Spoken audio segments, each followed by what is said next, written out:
አንደኛ ይኸውልህ ሙስሊም በሙስሊም ትቀናላችሁ በይዘው አንተ ወፈይ ችግር ይሄ እኮ ነው ወላሂ ለእስልምና ጥላቻ ስላለ ነው እንጂ የሙስሊም ሴት ትሰተራለች ሀሳቡ ላይ ሐዲሱ ላይ እሺ ገባ ከግንብ ጋር መጋጨቱ ያስቀናኛል በጣም ከግንብ ጋር መጋጨቱ ያስቀናኛል አዎ እውነቱ እየመረረክ ዋጣው እሺ ነጁዬ ከግንብ ጋር እየተጋጨሽ ነው የምትሄጂው ነጁ የኔው እጋጫለሁ እርሳቸውም ሱና በምን ለመከተል እጋጫለሁ ገደል እገባለሁ ገደልም ትገቢያለሽ ከእሳቸው ለመጋጨት ለመስማማት ብለሽ አዎ ገደል እገባለሁ እሳቸው ገሃነምስ ትገቢላቸዋለሽ እገባላቸዋለሁ አዎ ስለዚህ እሳቸው ላዘዙሽ ለእሳቸው ብለሽ ገሃነም ትገቢላቸዋለሽ እገባለሁ አዎ እገባለሁ ስለዚህ መሀል መንገድ ላይ አስፋልት ላይ አትሂዱ ሴቶች ከግንብ ጋር እየተጋጫችሁ ሂዱ ስላሉ ስለዚህ እሳቸውን ትእዛዝ ለማክበር ብለሽ ሂድ ወተሽ ከግንቡ ጋር እየተጋጨሽም ትሄጃለሽ የእሳቸውን ክብር ብለሽ አዎ እሄዳለሁ ኦኬ ታዲያ ምን ቀረሽ እኮ ኦልሬዲ ገሃነም እኮ ገብተሻል እህታችን መሐመድን ስለምትከተይ ገሃነም እንገባለሁ ስላልሽ አብረሽ እኮ ታገኘዋለሽ እገባለሁ አልኩኝ እኮ እኔ እሳቸውን ለመከተል እገባለሁ መግባቱን ካለብኝ እገባለሁ እኮ ገብተሻል ኦልሬዲ እኮ እኔ እየነገርኩሽ ነው ገብተሻል ምክንያቱም ምን ይልሻል መሰለሽ ነብይሽ ሱራ 1971 ላይ ሱረቱ መርየም ላይ ሁላችሁም ወደሱ ወራጅ እንጂ አንዳችሁም አቀሩም ይላል ስለዚህ ሁላችሁም ገሃነም ገብታችሁ ነው የምትወጡት የሚል አስተምራለሽ ሁልሽም ገሃነም ትገቢያለሽ ትቃጠያታለሽ ምን አገባት እንቃጠላለን ያንን እንጨት አንገቴ ላይ ተሸክሜ ከመሄድ ገሃነም ብገባ ይሻለኛል እውነት ብለሻል ይሄንን መስቀል የሚሸከመው አጋንንት ያልተጠናወተው ሰው ነው አንቺ ደግሞ አጋንንቱ ተጠናውቶሻል ማሜ ተጋብቶብሻል መስቀሉ ትርጉሙ ምንድነው ተብላችሁ ስትጠየቁ ኃይላችን ነው የምትሉት ትርጉሙ ምንድነው እስኪ የመስቀሉ ትርጉም ምንድነው ያው ምክንያቱም የአጋንንት የተቀጠቀጠበት ስለሆነ አንቺ ደግሞ አጋንንት ምስክር የምትቀበይ ስለሆንሽ ያስጨንቃችኋል መስቀል ኤኒዌይስ ግን ዮሐንስ ወንጌል ምዕራፍ 3 ላይ 16 እንደሚናገረው በልጁ የማያምን ዘላለም ሕይወት እንደሌለው ይናገራል በልጁ የሚያምን ግን በልጁ የማያምን ዛሬ እንደተፈረደበት አሁን እንደተፈረደበት ይናገራል ስለዚህ አዎ ገሃነም ገባለሁ ለመሐመድ ብዬ በክርስቶስ የማያምን ሁሉ ገሃነም ገቢ ነው የማን ልጅ ነው እሱ የአብ ልጅ ነው እሱ አዳምጪ እኔስ ወደ ቶፒኩ አንዴ እንመለስና እህታችን ምንድን ነው ያለችው ነብያችን ካለ ከግንብ ጋርም እየቢሆን እየተጋጨውለት ሄዳለሁ ነብያችን ካለ ገሃነምም ለመግባት ለሱ ከሱ ጋር ሆኜ ዝግጁ ነኝ ገሃነምም ቢሆን ይስማማኛል ነው ሰው ምርጫውን እንግዲህ የምንከለክለው ነገር አይኖርም ሰው የወደደውን መምረጥ መፍቱ ስለሆነ ማለት ነው የወደደውን የመምረጥ መፍት አለ ማንኛውም ሰው አስቸጋሪ ነው ለምን መረጥክ ብለን ስለማንል ማለት ነው ለምን መረጥክ አንልም መምረጥ መፍት ስላለው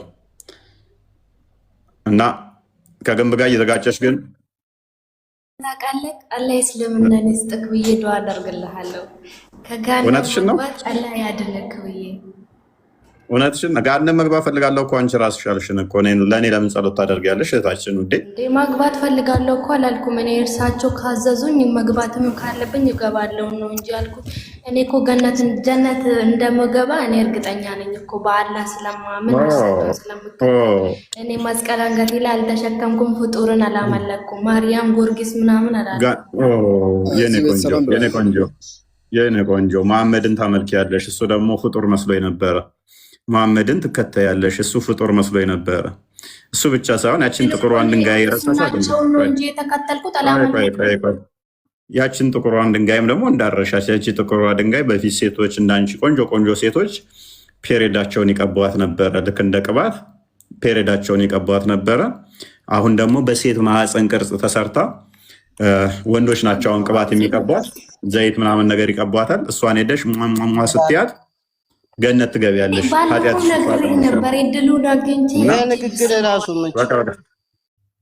አሁን አንድ የተረጋጉ በደንብ አስተውሉ እየተመለከትነው ያለነው ምንድነው? እሱ የጎዳና ላይ አፍጥር፣ ልብ በሉ፣ የጎዳና ላይ አፍጥር የሚል እንደዚህ በማስ ከተጀመረ አሁን 5 ዓመት ሆኖታል። 6ኛ ዓመቱ ነው። ዑለማዎቹ እኔ እስከማውቀው ድረስ አሁን እያሉ ያሉት አይቻልም። ጥቂት ሶሻል ሚዲያውን የያዙት ወጣቶቹ ናቸው። በኦርቶዶክስ አደባባይ በዓላት ቅናት አይናቸው ደም የለበሰ እነሱ ናቸው። እኛ መቀጠሉ ደስተኛ ነን። ምክንያቱም በየጊዜው እስልምና አድ እያደረገ ሃይማኖቱ ላይ ዲቨሎፕ ይሆናል። ግን ያው ስለዚህ ቀጥላሉ። አሁን ምንድን ነበረ እስካሁን ሳወራ የነበረው ሰምተዋል? አልሰማሁም። ስለሷ ራሷ እሷ ሲጀመር ያው እውቀት ያላት ሰው አይደለችም። በመጀመሪያ ምንድን ነው የምታወራው? ስለማን ምንድን ነው የምታወራው? ስለ ልጅቷ ማለት ልጅቷ አይደል ያልከኝ? ፕሊስ በቃ አንተ ንግዱ ነው የሚያዋጣ። ወደ ንግዱ ተሳተፍ። አንተ ንግዱ ይሻላል። ኤኒዌይስ በመጀመሪያ አዳምጡ። ሳታዳምጡ ፖለቲካ ለመስራት ሚዩት እንዳታደርገኝ ኋላ። እኔ እንትን ስልህ በመረጃ ነው የምናወራው። በመረጃ ፖለቲካ ሲሰሩ አያችኋቸዋል። ልክ በደንብ አውጥቶ አሁን ሊመልሰው ነው ብለህ ስትጠብቅ ፖለቲካ ለመስራት ነው። ፖለቲካ እስልምና ፖለቲካ ነው። እስልምና ውሸት ነው። እስልምና ማጭበርበር ነው።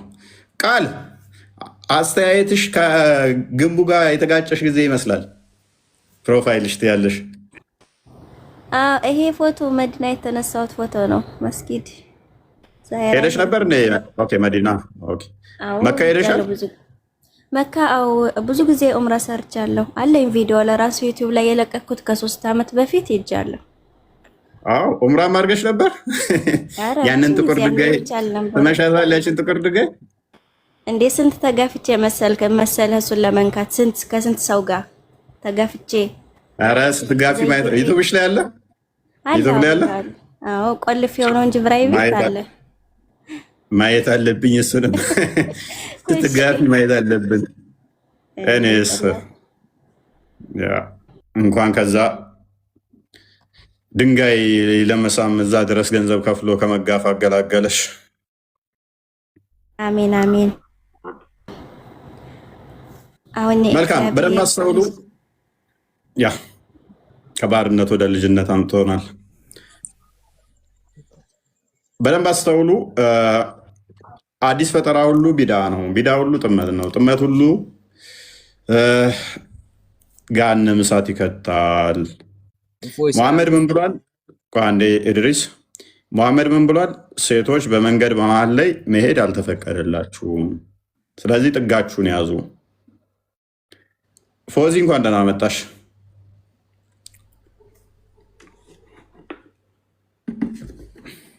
እንኳን ደህና ቆየች። ሰላም ነው?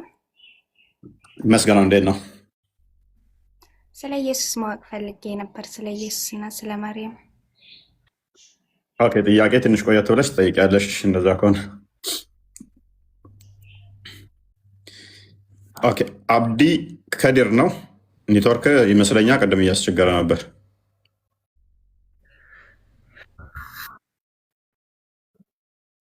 ከዲር ከድር አብዲ አህመድ ወይንም እንደዛ ነገር።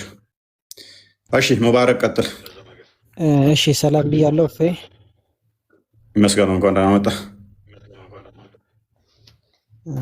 አለን አንተ መቼ ነው ጀስት ላይክ ማለት ቤት ከፍተሃል? ቤት የምትከፍተው ብለህ ነው የምታስበው? ሰው እንዲጠይቅ ሁኔታዎችን ማመቻቸት ነው? በየቀኑን የሆነ አንድ የሙስሊምን ትመልሳለህ ወይንስ ታለቅሳለህ? ትመልሳለህ ታለቅሳለህ? የትኛውን ነው የምመርጠው? እኔ አንድ ጥያቄ ነበረኝ። ትመልሳለህ ወይንስ ታለቅሳለህ?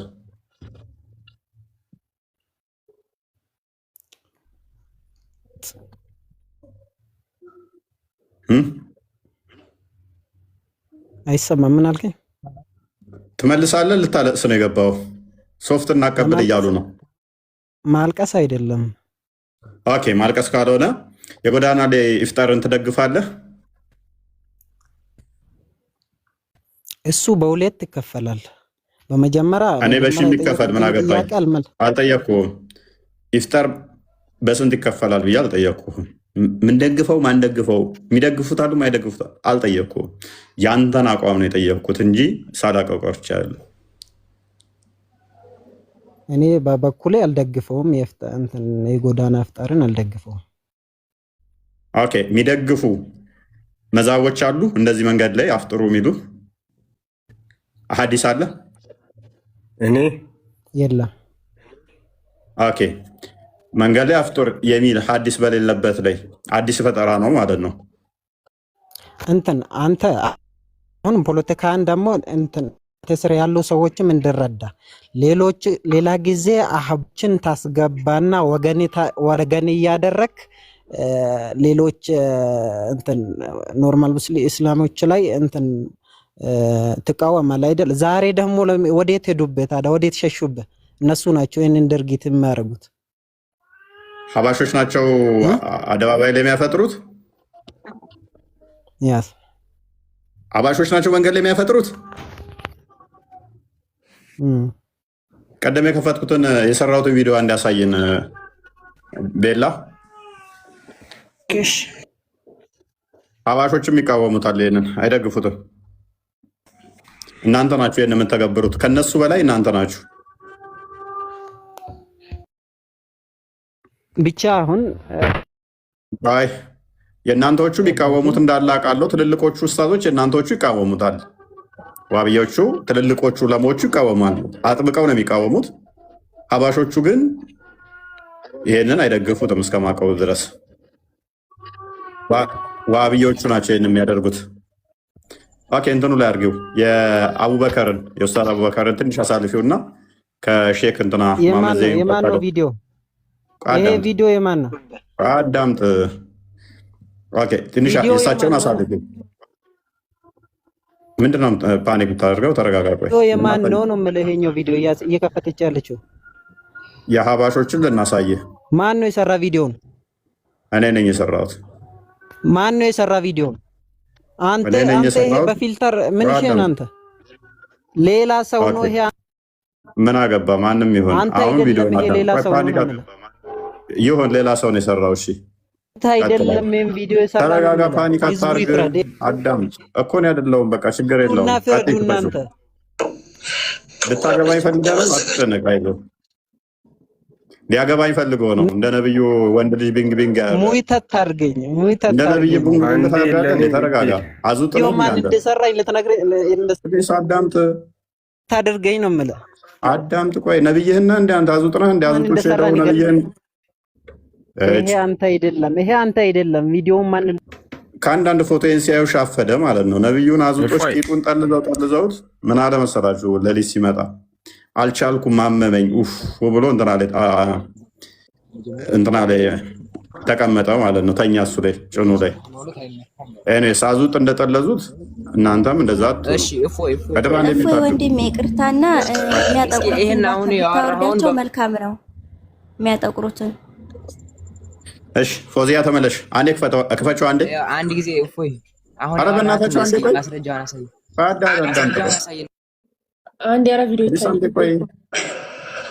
ይህ ጎዳና ላይ ኢፍጣር ተብሎ ፕሮግራም ለዚህ ጉዳይ ማዘጋጀት ሌላ ምን ተፈልጉበት ነው ስትለው ሰዋብ ያለው ታላቅ ስራ ይባላል። እና ሰዋብ ነው የሚፈልገው፣ ነብዩ አላደረጉትም። መልካም ቴንኪው። ነብዩ አላደረጉትም፣ አይደገፍም፣ አይቻልም። አይኖስ በደንብ አስተውሉ። ሀባሾቹ እስከ ማዕቀው ድረስ ይህን አይደግፉትም። ምንድነው እሱ? ስለዚህ እነሱ የሉም። መንገድ ላይ ስታር ማለት ነው ያልተፈቀደው ያልፈለጉት። ኦኬ፣ ያ መንገድ ላይ ማፍጠር የመንገድ አፍጠር የሚባለውን አይደግፉትም። አንድ ጊዜ አሁን ተዋራ ስለነበረው ማስረጃ ኧረ በእናትህ ኢድሪስ በእናትህ አንድ ሚታ ቀጥልስ። ሜቢ ያው ነቢያችን ስላላደረጉት ያንን ነገር ምናምን ብለው ሐዲስ ላይ አምንተን ስላልተማረ ነው እንጂ ያው የመንገድ ላይ ኢፍጣር ኖርማል ነገር ነው። እንደውም ማነው ኖርማል ያደረገው? አይውል በሌላ ወይና በሌላ ህሊና ባለው ወይ ስታስብ ማለት ነው ደስ ይላል። ቤተሰቡ መስተጋብር ይፈጥራል። ስለዚህ ህሊና ስለሌላቸው ነው ዑለማዎች አይቻልም ብለው የከለከሉት። ያንተን ያህል ህሊና አጥተው ነው አይቻልም ያሉት አይደለም። ህሊናማ አላቸው።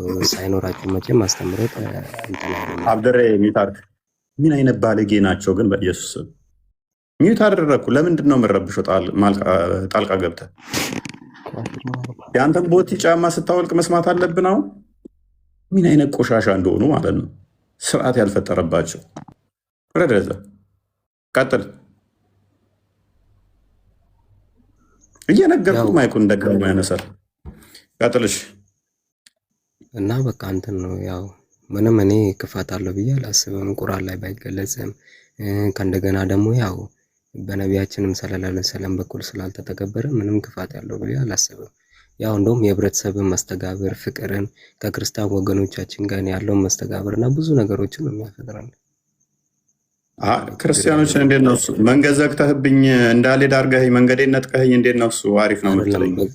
በዛ በኩል ማየት ሳይሆን እንዴት መሰለህ አሁን ለምሳሌ የገብርኤል ጊዜ ከድር ጀዋር ድሬዳዋ ለምሳሌ አሁን ምሳሌ ልስጥህ። የቁልቢ ጊዜ ብዙ ነገሮች ነው የሚያደርግላቸው። ገባ አይደለ?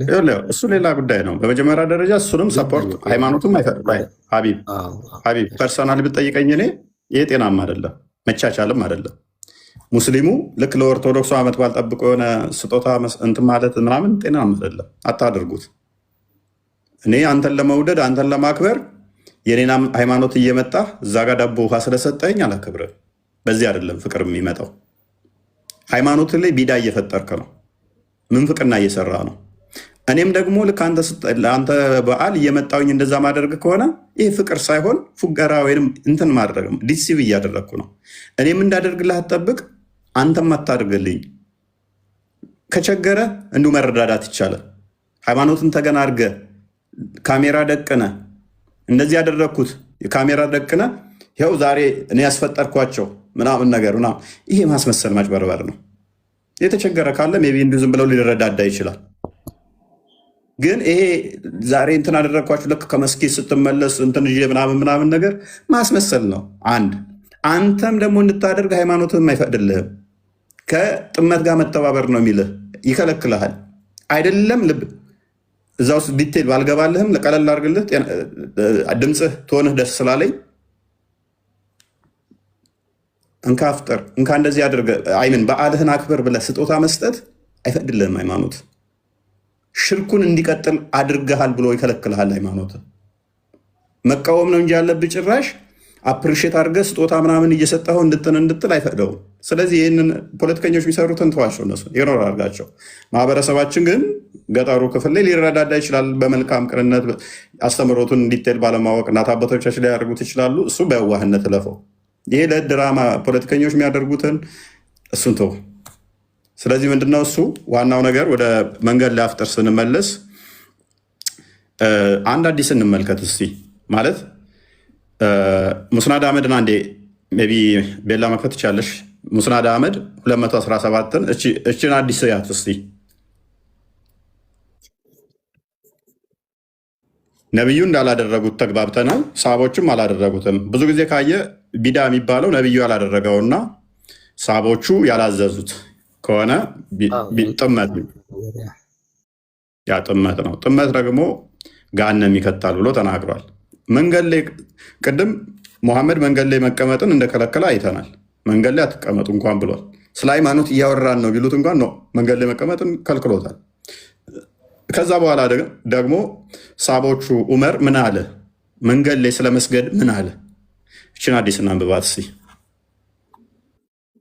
ቀጥይ እንትና ገል እሺ ኦኬ I heard Umar giving a kutab and he said ይላል። እሺ ዑመር እንደዚህ አለ the messenger of Allah built this mosque ይላል። ኦኬ ነብዩ ይህንን መስጊድ ገነቡ and we the muhajirin and ansar were with him ሙሃጅሮችና አንሳሮች ከእርሱ ጋር ነበርን ይላል።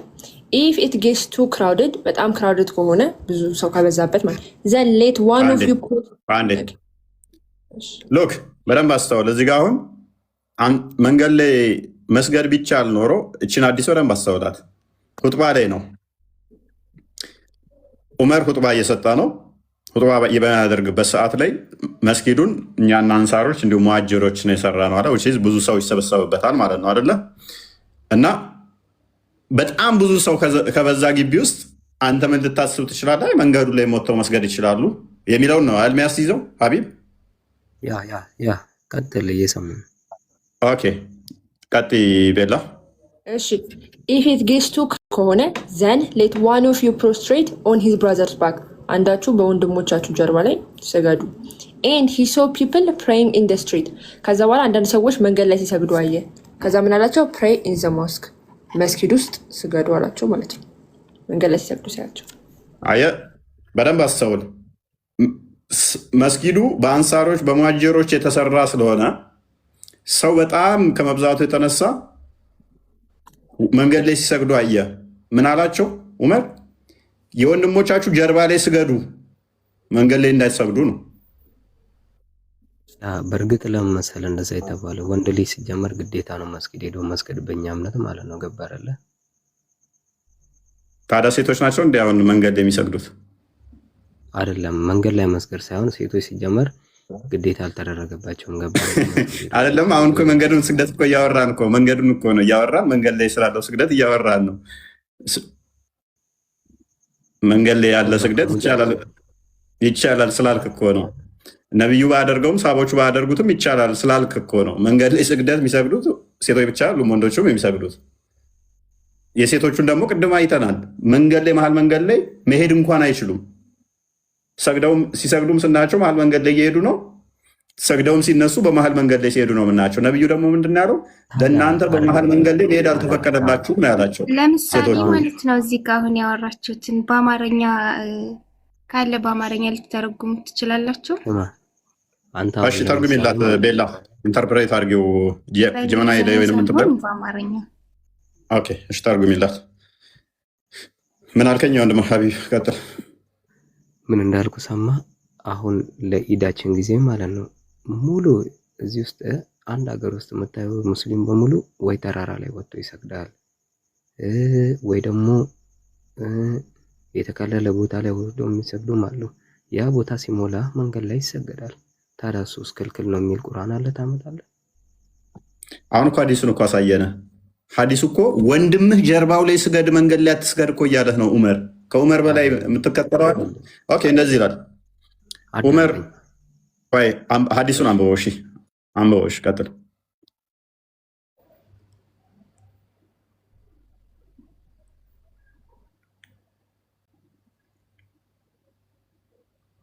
አይታይም እንዴ?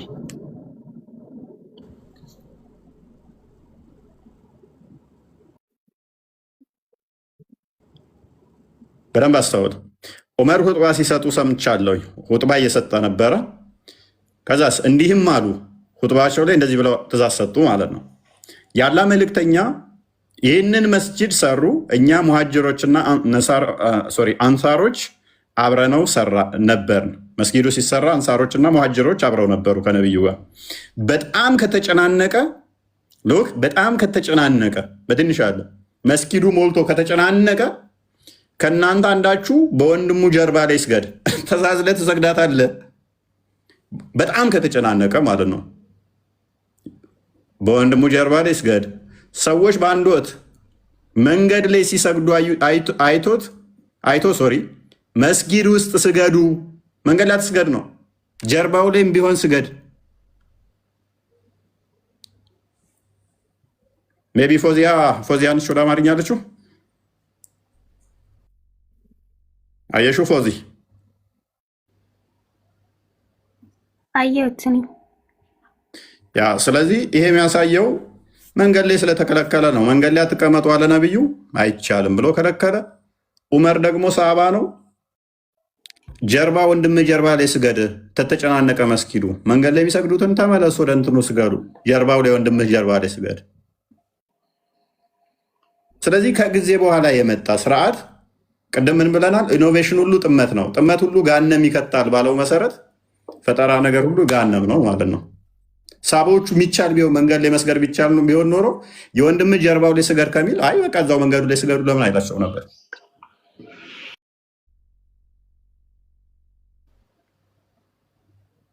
እኔ አሁን ያህል ነበረም ጥያቄ ማለት ነው ልጠይቀው የገባሁት። ትጠይቂያለሽ? እሺ ቆይ አንዴ ቤላ ቀጥይ።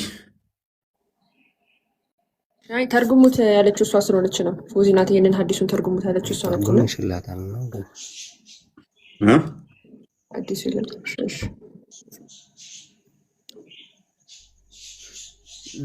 እሺ ሌላ ጥያቄ የለም?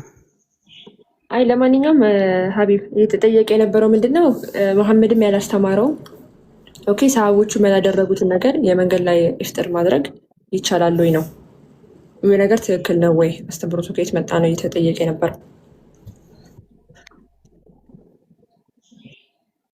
እኮ አባባሉም ጥያቄም በደንብ ተረድቼው ለገባሽ አይደለ? አዎ ቀጥል። ሰው እኔ ይኸውልሽ ብዙ እንትኖች አሉ፣ ኡስታዞችም አሉ፣ በጣም ብዙ ነገሮች አሉ። ይኸው ልንገርሽ አይደለ? ሁሉም ሰው አስተምሮቱ አንድ ነው፣ በእኛ ማለት ነው፣ በእኛ ቁርአን ማለት ነው፣ በእኛ እስልምና አንድ ነው አስተምሮታቸው። ኦኬ እሺ። የመንገድ ላይ ኢፍጥር ነብዩ አድርገውታል? ፈቅደውታል? አይደለም ቢያረጉትማ ይሄ ነገር እንትን አይሉም ነበር። በእሳቸው ጊዜ ሜቢ እኔ እንደዚህ አይነት ነገር ለምንድን ይናራቸው አላውቅም። እሺ ከመሐመድ በኋላ የነበሩ ሰሃቦች አድርገውታል? ይፈቀድ ነበር ከመሐመድ በኋላ? ቢፈቀድ ኖሮ መቃን ተገበ ለምሳሌ ይዘገም ነበር። ኦኬ ስለዚህ እኛም እፎይም እየቀጠለ የነበረው እሱን ነው። ስለዚህ መሐመድ ያላደረገው ከዛ በኋላ የነበሩትም ሰሃቦች ካልፈቀዱ ሳያደርጉ ከነበረ ይሄን አስተምሮ ከየት መጣ ነው? ኦኬ መንገድ ላይ ኢፍጣር ከየት መጣ ነው? እሺ እፎይ ተመልሷል። በህብረተሰብ ደረጃ ያው ደስ ይላል ብሎ በማሰብ ነው እንጂ እንትን ያሉት ገባሽ አይደለ? ኦኬ ስለዚህ የሆነ ነገር ደስ የሚል ነገር እያየ ሃይማኖት ልታደርጉ ነው ታዲያ? አይደለም። ከሐዲሱ ጋር እኮ አሁን እየተጋጫችሁ ነው፣ እየተላጠማችሁ ነው። መጋጨት ምናምን ሳይሆን አዳምጠኝ። በእኛ እምነት ከዚህ በላይ መጋጨት አለ እንዴ? እሺ ዑመር ለምንድን ነው ጀርባህ ላይ ስገድ ያለው? ቆይ ከመንገድ ላይ ተመለሱና ጀርባ ወንድማችሁ ላይ ስገዱ ያለው ለምንድን ነው ዑመር?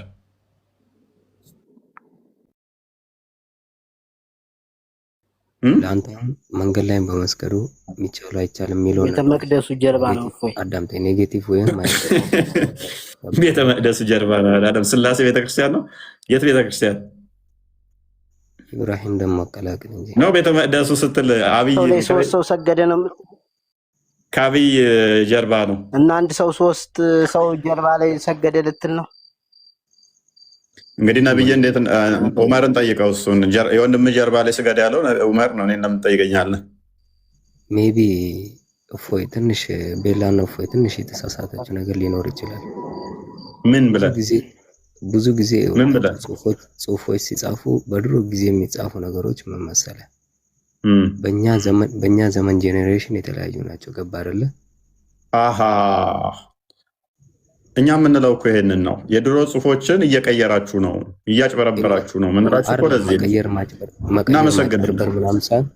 እናመሰግናለን። ተግባባን። ድሮ የነበረውን እስልምና ሪሼፕ እያደረጋችሁት ነው። ህዝቡን እየሸወዳችሁት ነው። አሁን እችን ነገር ሀቢብ እችን ነገር አያችሁ፣ ነገ ተዛችን ሪሼፕ ታደርጓትና ታስተካክሏትና 5 ዓመት ሆናችኋል። አሁን ጎዳና ላይ አፍጥር ከ10 ዓመት በኋላ እነኝን ሐዲሶች ታጠፏቸዋላችሁ ማለት ነው። ምክንያቱም ልክ ሼክ አልባኒ ነቢያችሁ ከሞተ ከ1300 ምናምን ዓመት በኋላ መጥቶ ሐዲሳቶችን ልክ እስልምና እንድባቅ የሚመቱትን ሐዲሳቶች እንዳለ እንደጣላቸው ዳይፍ ብሎ አዳዲስ ነገሮችን እንደሰጣችሁ እናንተም አሁን እነኚህ አሁን እንደሚመታችሁ ካወቃችሁ ምን ታደርጋላችሁ ማለት ነው? ከጊዜ በኋላ ትጥሏቸዋላችሁ። ለዘመኑ አይመጥኑም ብላችሁ እስልምናው ላይስ አብዴት የሚሆን ሃይማኖት ነው። እኔስ ጥሩ ነው ይህንንም መናገር። እናመሰግናለን።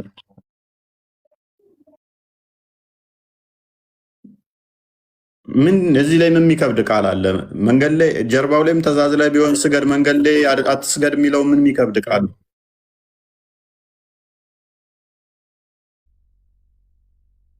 እሺ ተርጉም። እሺ ተርጉም።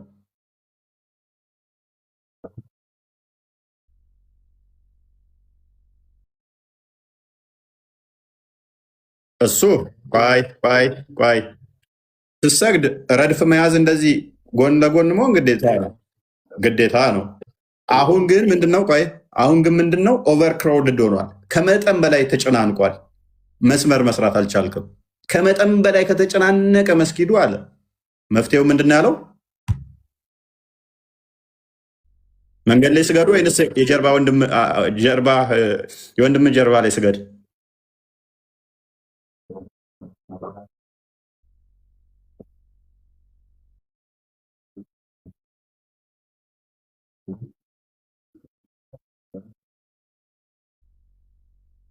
ኦኬ። ስለዚህ ሱናውን ሀጀሩን ስላልፈለጉ ነው አሁን መንገድ ላይ የሚሰግዱት እያልከን ነው። እናመሰግናለን። ይችን ቀላል ድራማ እንዴት እኔ በሁሉም ቆይ በየትኛውም ሎጂክ ብትሄድ መታ አለው እኔ ከኔ አታመልጥም። ዊች ሚንስ ለምን መሰለህ? ዊች ሚንስ ምን አለን አሁን እሱ መንገድ ላይ ከመስገድ ይልቅ መስጊድ ውስጥ መስገድ ትልቅ ሀጀር ስለሚያስገኝ ነው። ትልቅ ስጦታ፣ በረከት፣ ጸጋ ስለሚያስገኝ ነው። ስለዚህ ውድ ሙስሊሞች ትልቁን ስጦታ አላህ እንዲሰጣችሁ ነው የምትፈልጉት ወይንስ ትልቅ ስጦታ ለመሰጠትን ነው የምትፈልጉት? መንገድ ላይ የወጣችሁት ትልቁን ስጦታህን አንፈልግም ብላችሁ ነው ማለት ነው። ኮንትራዲክሽን ከቅድሞቹ ልጆች ጋር ካሉት ጋር ቅድም ካሉት ጋር ኮንትራዲክሽን። አሁን እሱ ማንን ለመሸሽ ብሎ ነው ይህንን ያመጣው? የኡመርን ንግግር ለመሸሽ ብሎ ኡመር መንገድ ላይ ከምትሰግዱ ይልቅ የወንድሞቻችሁ ጀርባ ላይ መስጊድ ውስጥ ገብታችሁ ስገዱ ያለውን እሱን ለመሸሽ ምን ብሎ አመጣው? አይ መንገድ ላይ ከመስገድ ይልቅ መስጊድ ውስጥ መስገድ ትልቅ አጀር ስለሚያሰጥ ትልቅ ጸጋ በረከት ስለሚያስገኘ ነው። እናመሰግናለን። እኛም እያልን ያለ ነው። ስለዚህ የአላህን ትልቁን በረከት አንፈልግም ብላችሁ መንገድ ላይ ወጥታችኋል ማለት ነው እንደ እስልምና አስተምሮ። ይሄ ብቻ ሳይሆን ደግሞ ኢኖቬሽን ነው። ኢኖቬሽን ደግሞ ቢዳ ሁሉ ደግሞ ጥመት ሁሉ ደግሞ ጋን የሚከት ነው ብሏል ነብያችሁ። እናመሰግናለን። እሺ ጨረስክ? ሌላ የምጠይቅን ጥያቄ አለ? ሲጀመር ለእኛ እድል እንደማሰጠን አውቃለሁ፣ ግን እስቲ ሌላ የምጠይቀው ካለ መልስ የምሰጠን። ምንም የመለስከው ስለሌለ እኮ ነው። አንተ ኢብራሂም የምትለዋለህ?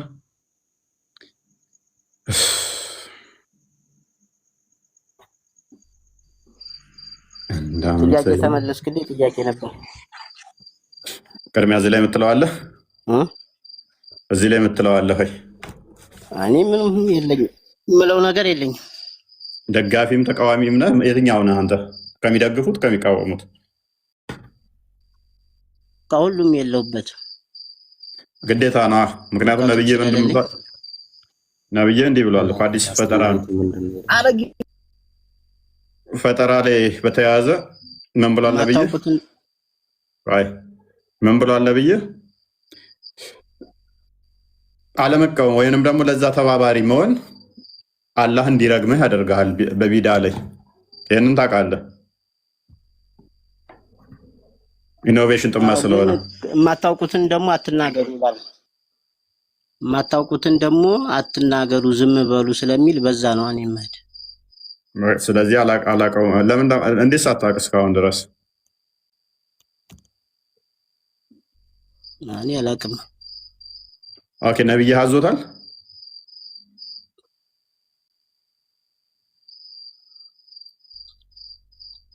አላዘዘውም። ኦኬ ነብይ አላዘዘውም። ቁርአንስ አዞታል? አላዘዘውም። ግን ኃይለ ስራው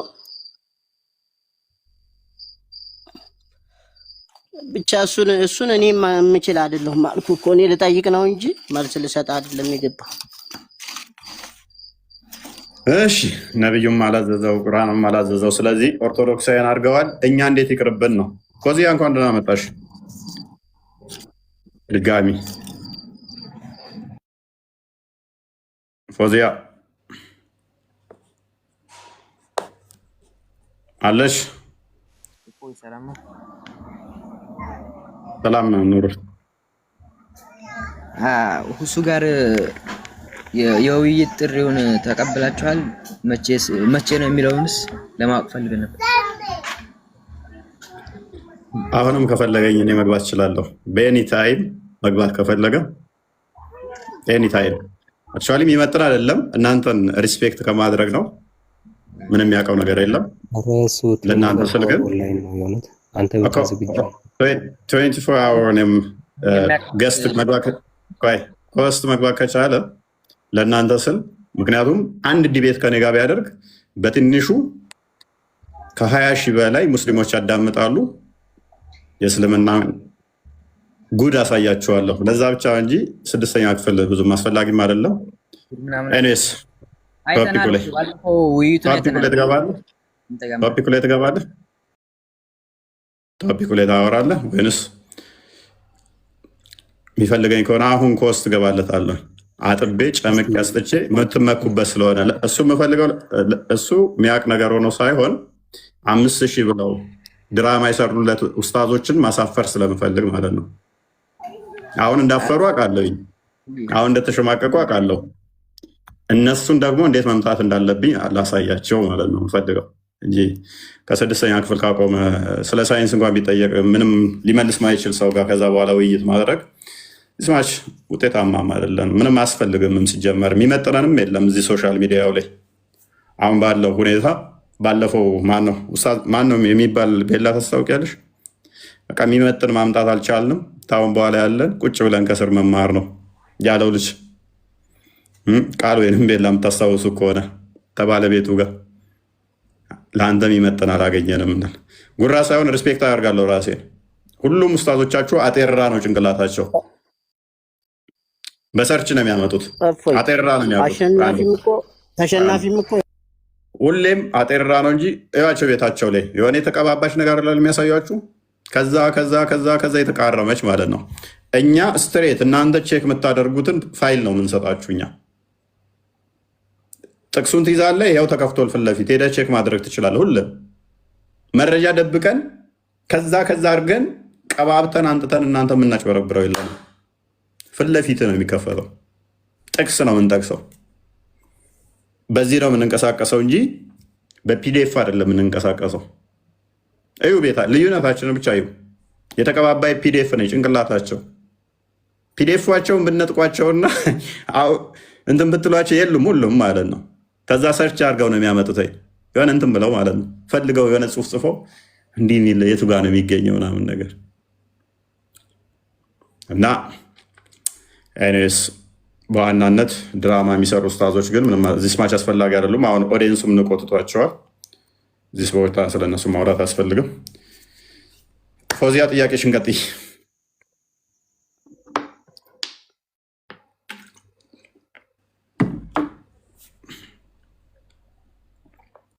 እሺ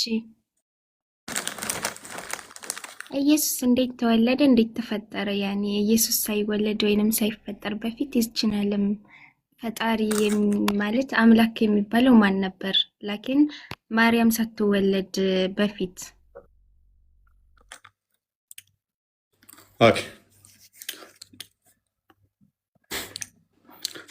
ኢየሱስን እኛ እንዴት ብለን የምናምን ነው ይመስልሽ? የእኛን አረዳት አንቺ ከምታውቂው የአንቺን እኔ በራሴ ነው። እንዴት ብለን የምናምን ይመስልሻል? እኔ እንዴት አውቃለሁ? ስለአንተ ሃይማኖት እኮ አላውቅም። ስለ ራሴም ያን ያክል አይደለሁም። ግን በራሳችን የምናየው ነብዩ ኢሳ ብለን ነው። ነብይ እንደሆነ ነው የምናውቀው ማለት ነው። ኦኬ። ስለዚህ እንደማንኛውም ከነብይ አንዱ ነው። ከዛ ያን ነብይ አምላክ ብለን እሱን የምናመልከው ነው የሚመስልሽ? መሰለኝ ያኔ እንደዚህ ብቻ አላውቅም። የአብዛኛዎቹ ሙስሊሞች እንደዛ ነው የሚያስቡት። እንደዛ አይደለም።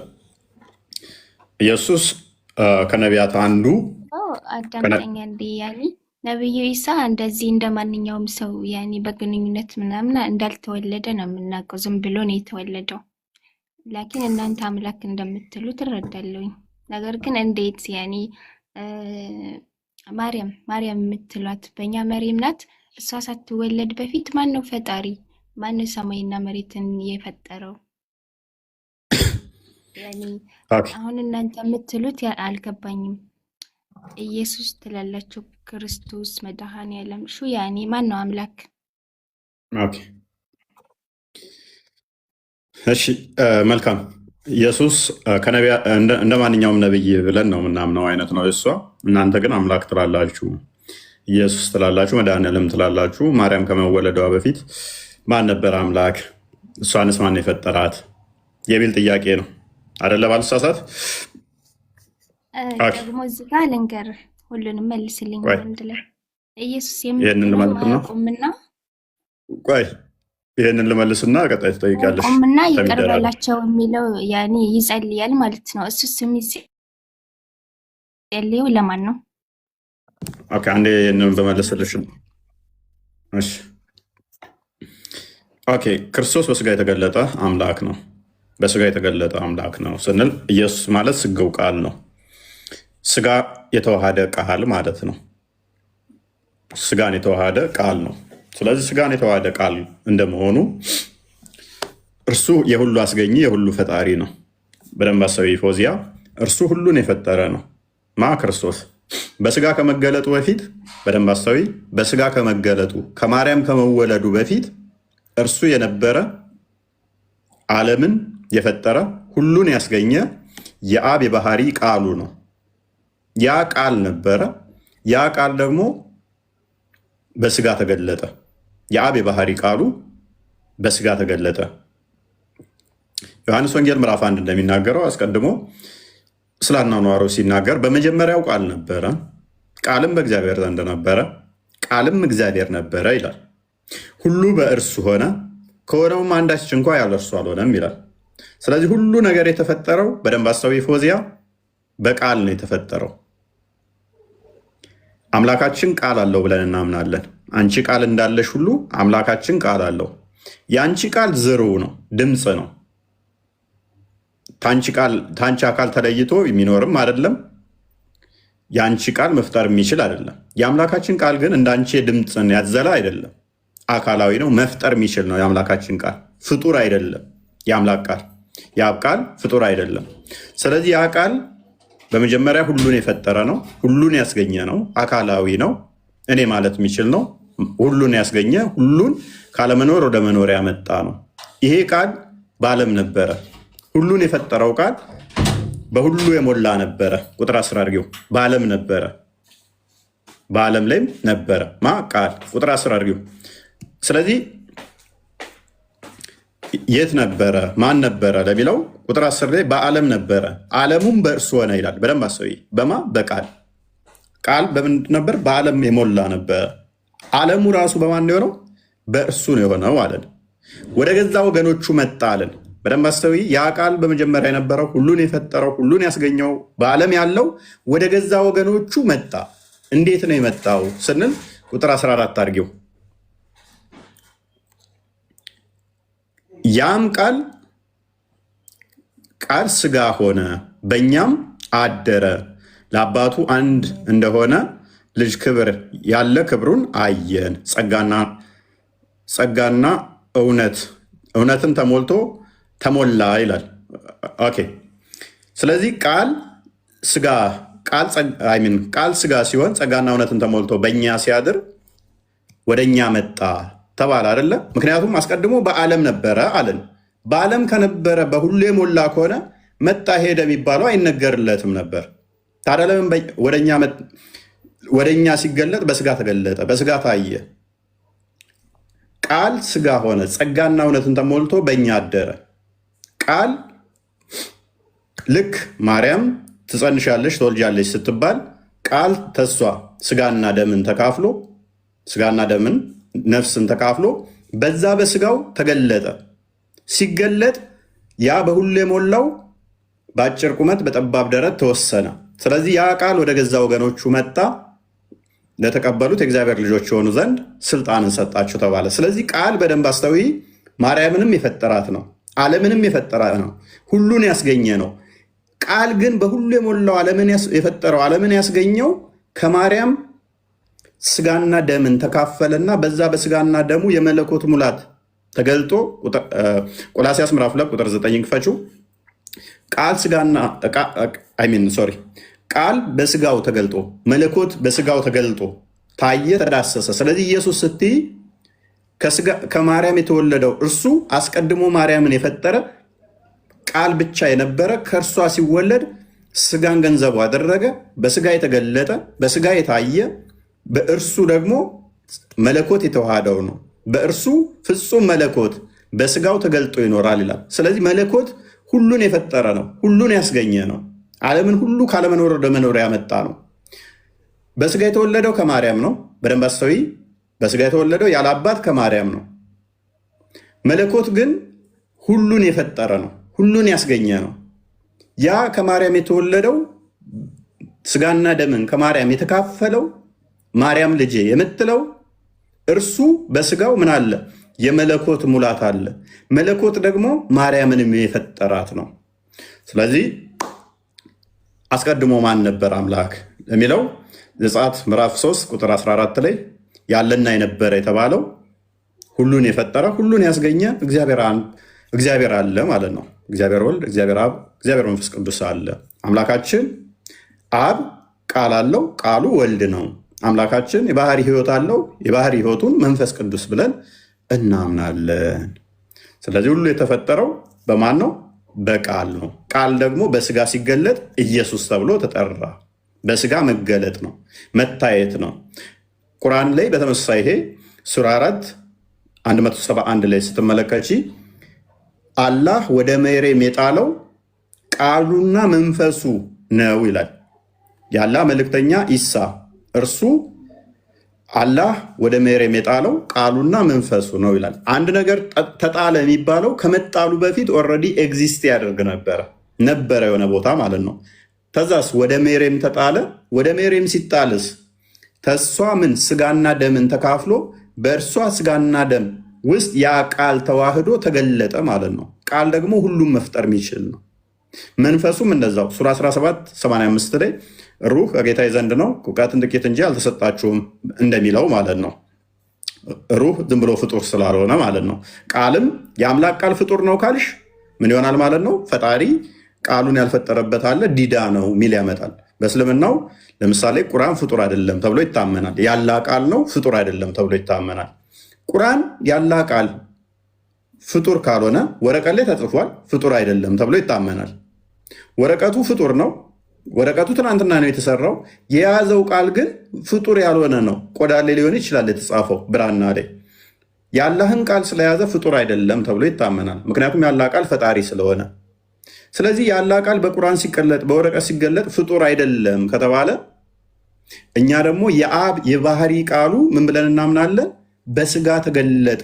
ስለዚህ ክርስቶስ ከማርያም የተወለደው ማርያምን የፈጠረ እሱ አካላዊ ቃል ከእርሷ በስጋ ተገለጠ ብለን ነው ምናምነው። ፎዚ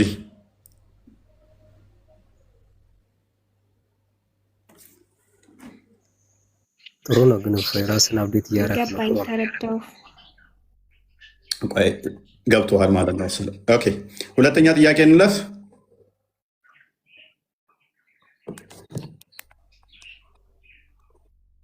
ጸሎት ነው ያልሽው? ሰማይና መሬትስ ይጸልያል። የሚጸልየው ለማን ነው? አያውቁምና ማራቸው ነው ያለ። ሰማይና መሬትስ ይሄንን ጥያቄማ መጠየቅ አልነበረብህም። ሜይ ቢ ሳወራ አልሰማኸኝም ማለት ነው። ሁሉ በእርሱ ሆነ ከሆነውም አንዳች እንኳ ያለ እርሱ የሆነ የለም ካልኩ እኮ አለቀ። ሁሉ በእርሱ ሆነ፣ ሁሉ በእርሱ ሆነ። አንድ ሁሉ በእርሱ ሆነ ከተባልክ ሰማይንም ምድርንም ያካትታል። ያለ እርሱ አንዳች የሆነ የለም ከተባለ ደግሞ ምንም ነገር የሚቀር የለም። ቆላሲያስ ምዕራፍ 1 ቁጥር 15 አንድ ክፈችው። ሜይ ቢ ሰማይና ሁሉ በእርሱ ሆነ ከሆነውም አንዳች እንኳ ያለ እሱ የሆነ የለም ሲባል ሁሉን ያካትታል።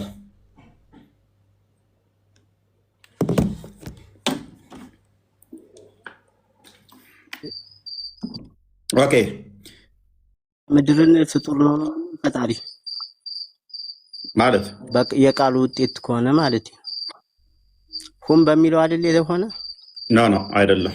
ሁን በሚለው መሆንና ራሱ ያ ሁን ቃሉን ነው እኛ እያልን ያለ ነው። ለምሳሌ ፍጥረትን አላ በሁን ቃሉ ፈጥሯል አይደለ? ያ ሁኑ ፍጡር ነው። ያ ሁን ራሱ ሁኑ ፍጡር ነው። ሁን በሚል ፈጥሯል። በደንብ አስተውል። ሁን በሚል ፈጥሯል አይደል? ሁን ፍጡር ከሆነ ይኸውልህ፣ ሁን የሚለው ነገር ፍጡር ከሆነ ምን ያመጣባል መሰለ? ሁን የሚለውን ራሱ ሌላ ሁን ፈጥሮታል ማለት ነው። ሁን የሚለውንም አሁንም ደግሞ ሌላ ሁን ፈጥሮታል ማለት ነው። ስለዚህ ወደ ምን ይሄዳል ማለት ነው? ወደ ኢንፊኒቲ ይሄዳል። ምን ሁን የሚለውን ሌላ ሁን ለሚለው ሌላ ሁን፣ ለአላህ ራሱ ላይ ምን ይሆናል ማለት ነው?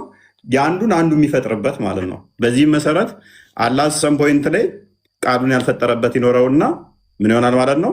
ዲዳ ነበር ማለት ነው። ያንን ያልፈጠረበት ይኖራል። ሁን የሚለውን ያልፈጠረበት፣ ሁን የሚለው ፍጡር ከሆነ ግን በሁን ቃሉ ፈጥሮታል። በደንብ አስተውል። ሁን አይደለም የተፈጠረው፣ በሁን ቃሉ አግኝተኛል። እሺ ለምሳሌ ሲለብስ ይሄኛው ደግሞ አፈር ለበሰ ነው። ማንኛው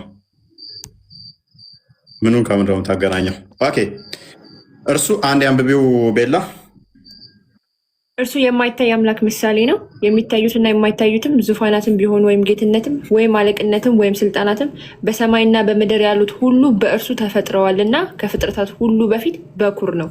ሁሉ በእርሱና ለእርሱ ተፈጥረዋል። መልካም። ስለዚህ ሰማይም ሆኑ በሰማይም ያሉ ሁሉ በእርሱ ለእርሱ ተፈጥረዋል። ኤፌሶን ምዕራፍ 2 ቁጥር 10 አንዴ ክፈችው። እኛም በእርሱ የተፈጠርን ነው። ሁሉ በሰማይም ያለ ሰማይ ላይም ያለ ከምድርም ያለ ሁሉ በእርሱና ለእርሱ ነው የተፈጠሩት። ሁላችን የተፈጠርነው ለክርስቶስ በክርስቶስ ነው። እዚህ ጋር ግን የሆነ ኤክሰፕሽን አልገባኝም።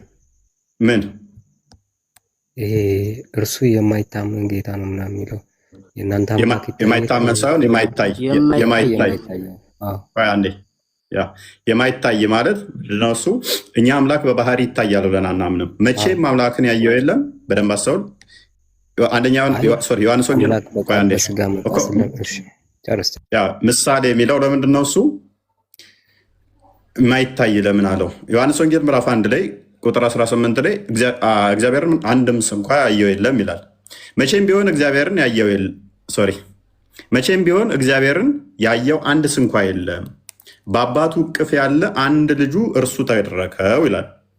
በአባቱ እቅፍ ያለ ቃሉ መጥቶ ተረከልን። እግዚአብሔር ማንም ያየው የለም። ፍጡር በባህሪ ፈጣሪን ማየት አይችልም፣ አይታይም። ማንም ያየው የለም። የማይታይ ባህሪው ምሳሌ ስለሆነ ማለት ነው። እሱን አሳያለሁ። ለምንድን ነው እንደዛ ያለው? የማይታይ የሚለውን ለምንድን ነው ያመጣው የሚለውን፣ ይሄ በባህሪው የሚታይ አይደለም። ስለዚህ ክርስቶስ ምንድን ነው? እሱ የባህሪው ምሳሌ ነው። በስጋ ነው ያየ ነው፣ በባህሪው አይታይም። ስለዚህ የማይታይ ባህሪ ምሳሌ ነው ያለው። ለምንድን ነው እሱ? ዕብራውያን ምዕራፍ 1 አንደኛ ጢሞቴዎስ ምዕራፍ 1 ቁጥር 17 ክፈሹ። አንደኛ ጢሞቴዎስ ምዕራፍ 1 ቁጥር 17 አምላክ በባህሪው በፍጹም አይታይም። ስለዚህ ክርስቶስ በስጋ የተገለጠ ነው። ታየ ስንል እኛ አምላክ የሚታይ አይደለም። የማይታየው የዛ የባህሪ ምሳሌ ነው። የማይታየው ስለማይታይ አምላክ በባህሪው ያለ ስጋ ወልድን ያወቅነው በስጋ ስለተገለጠ በስጋ ነው እንጂ በፍጹም አምላክን ልናየው አንችልም። ቅድም በዓለም አለ አለናል። ነገር ግን ቃል ስጋ ሆነ፣ ጸጋና እውነትን ተሞልቶ በእኛ አደረ። በአባቱ ያለውን ክብር አንድ ልጅ ክብሩን አየን ይላል። ማይታየው ያ ቃል ስጋ ሲሆን ታየ ነው። ኦኬ ብቻውን አምላክ ለሚሆን ለማይጠፋ ለማይታየው ለዘመናት ንጉሥ ምስጋና ክብር እስከ ዘላለም ድረስ ይሁን አሜን። አምላክ በባህሪው የሚታይ አይደለም፣ በቃ አይታይም። ዕብራውያን ምዕራፍ 1 ቁጥር 3 አንዴ ክፈችው። ምሳሌ ሲል ምን እያለን ነው? አብ 1:3 ኦኬ። ሁሉ ወራሽ ባደረገው ማስረጃ ያደረገው ላለመታየቱ ላለመታየቱ ከኛ ጋር የሚለያየው ማስረጃ ምን አለ እስቲ? ለማንኛውም እኔ ሌላ ጊዜ እመጣለሁ። የቀረ ጥያቄ አለ ማለት ነው። እሺ ቆይ አንዴ ጨርሻለሁ። አክቹዋሊ እነሱን ተራብት አድርገውኝ ነው። መልስልሻለሁ። አንዴ ቆይ አንዴ ሀቢብ ላለመታየቱ ምንድነው ምሳሌ? አሁን እኮ እየሰጠው ያለው እሱን እኮ ነው። አምላክ ማንም ያየው የለም አይታይም ከተባለ ፔሪድ አለቀ። እርሱ ሁሉ ወራሽ ባደረገው ደግሞ ዓለማትን በፈጠረበት ዓለማት የተፈጠሩት በማን ነው ብያለሁ ቅድም በቃል። ያ ቃሉን ምን ብለን እንጠራለን? ልጁ ብለን እንጠራለን። እናንተ ያላህን ቃል ቁርአን ብላችሁ ትጠራላችሁ። እኛ ደግሞ የአብን ቃል ምን ብለን እንጠራለን? ኢየሱስ ብለን እንጠራለን። በስጋ ተገለጠ ብለን እንላለን። እናንተ ደግሞ ቁርአን ብላችሁ ታምናላችሁ። ቁርአን ፍጡር አይደለም ብላችሁ ነው የምታምኑት። ያ ወረቀቱ ምናምኑን እንዳለ ሆኖ የሚያዝ የሚጨበጥ የሚዳሰስ ነው። የአላህን ቃል እንደዚሁ መያዝ ትችላለህ? አችልም። ግን በወረቀቱ ስለተገለጠ ስለታየ ይያዛል ትላለህ አይደለ? ይነካል ትላለህ። ቁርአን ይነካል፣ ይያዛል። ግን የአላህን ቃል እንደዚህ መያዝ መንካት ትችላለህ? አለ ወረቀቱ አይችልም። ፍጡር አይደለም ወረቀቱ ትላለህ። ስለዚህ እኛ ምን እንላለን? ቃል በባህሪው የሚታይ የሚነካ የሚዳሰስ አይደለም። ነገር ግን በሚታይ በሚዳሰስ በእኔና በአንተ ስጋ የባህሪያውን መልክ ይዞ ስለመጣ ተገለጠ፣ ታየ፣ ተዳሰሰ። እርሱ የክብሩ መንጸባረቅና የባህሪው ሉክ ዛጋ ባህሪው ያለው የማይታይ ባህሪ ይዛ ያለው ምንድን ነው? በሚታይ ስጋ ስለተገለጠ ደግመሃለሁ። እዚህ ላይም እርሱ የክብሩ መንጸባረቅና ዓለማት የፈጠረበት ልጁ ቃሉ ምንድን ነው? የአብ እርሱ የክብሩ መንጸባረቅና የባህሪው ምሳሌ ሆነው ሁሉም በስልጣኑ ቃል እየደገፈ ኃጢአታችንን በራሱ ካነጻ በኋላ በሰማያት ግርማው በቀኝ ተቀመጠ። ፊልጵስዩስ ምዕራፍ 2 ቁጥር 5 እንደክፈችው። ስለዚህ አስቀድሞ ቃል ብቻ የነበረው በእግዚአብሔር መልክ ብቻ የነበረው በስጋ ተገለጠ። እርሱ የአብ የባህሪው ምሳሌ ነው ማለት ነው። ስለዚህ ማይታየው ማይዳሰሰው በዚህ ተገለጠ። ኦኬ። በክርስቶስ የነበረ ሐሳብ ደግሞ በእናንተ ይኑር። እርሱ በእግዚአብሔር መልክ ሉክ እርሱ በእግዚአብሔር መልክ ሲኖር አስቀድሞ በአብ እቅፍ የነበረው ልጁ ተረከልን። እግዚአብሔር ማንም ያየው የለም ማለት አይደለ? ያ በአብ እቅፍ የነበረው በስጋ ያልተገለጠው ከማርያም ተወለደ። ማርያምን ፈጠራት፣ ማርያምን አስገኛት፣ ሁሉም ፈጠረ። ነገር ግን የዘመኑ መጨረሻ ሲደርስ ከማርያም ስጋና ደምን ተካፍሎ በዛ በስጋና ደም ታየ፣ ተዳሰሰ፣ ተነካ። እርሱ በእግዚአብሔር መልክ ሲኖር ሳለ እንቀጥላለን። እርሱ በእግዚአብሔር መልክ ሲኖር ሳለ ከእግዚአብሔር ጋር መተካከልን መቀማት እንደሚገባው ነገር አልቆጠረውም። ነገር ግን ሉክ አስቀድሞ ቃል ብቻ ነበረ። በአብ ዘንድ የነበረ የባህሪ ቃሉ ነበረ፣ ስጋ አልነበረው። ከማርያምም ተወለደ ተብሎ አይነገርለትም። ያ ቃል ብቻ የነበረው ከማርያም ስጋና ደምን ተካፈለና መለኮት ሙላት በስጋው ተገልጦ ልክ ከእሷ ሲወለድ ምን ተባለ? ከፋርጊው ቁጥር 7 ነገር ግን የባሪያን የኔንና ያንተን የባሪያውን የአገልጋዮቹን ምን ያዘ? ስጋና ደም ተካፈለ። ቃል ስጋ ሲሆን ጸጋና እውነትን ተሞልቶ በእኛ ሲያደር ማለት ነው። ቁጥር 14 ላይ እንዳለው ማለት ነው። ዮሐንስ ወንጌል ምዕራፍ 1 ቁጥር 14 ነገር ግን የባሪያን መልክ ይዞ ሉክ የባሪያን መልክ ይዞ በሰውም ምሳሌ ሆኖ ራሱን ባዶ አደረገ። ያ መለኮት ሁሉን በሁሉ የሞላው ቃል ሁሉን የፈጠረ ሁሉን ያስገኘው ስጋና ደም ያልነበረው ማርያምን ፈጥሮ ከሷ ስጋና ደምን ተካፍሎ በዛ በስጋና ደሙ ቃል መለኮት ሲዋሃድ የባሪያን መልክ ያዘ ተብሎ ተነገረለት። በምስሉም እንደ ሰው ተገኝቶ እንደማ አስቀድሞ ቃል በእግዚአብሔር መልክ ብቻ የነበረው በምስሉም እንደ ሰው ተገኝቶ ራሱን አዋረደ፣ ዝቅ አለ ለሞት፣ ይኸውም የመስቀል ሞት እንኳ የታዘዘ ሆነ። እስከዚህ ድረስ ፍቅሩን ገለጸለ፣ እስከዚህ ድረስ ታዘዘ። ምክንያቱም ቤዛ ሊሆን ስለመጣ ማለት ነው። ስለዚህ ይህን ይመስላል። ሌላኛው ወደ እህታችንን ጥያቄ ስንመለስ ምልጃ ጋር በተያያዘ ጸሎት አድርጓል የሚል ነው አይደለ? ፎዚያ ጥያቄሽ ፎዚ? አዎ። ኦኬ። ክርስቶስ በስጋ የመጣው እሱ ፈጣሪ ከሆነ ለምን ጸለየ? ኦኬ። ለምንድን ነው የጸለየው? መልካም። አንደኛ ክርስቶስ የመጣው ለቤዛነት ነው። ቤዛነት ማለት አንደኛ ማቴዎስ ወንጌል ምዕራፍ 20 ቁጥር 28 ክፈችልኝ።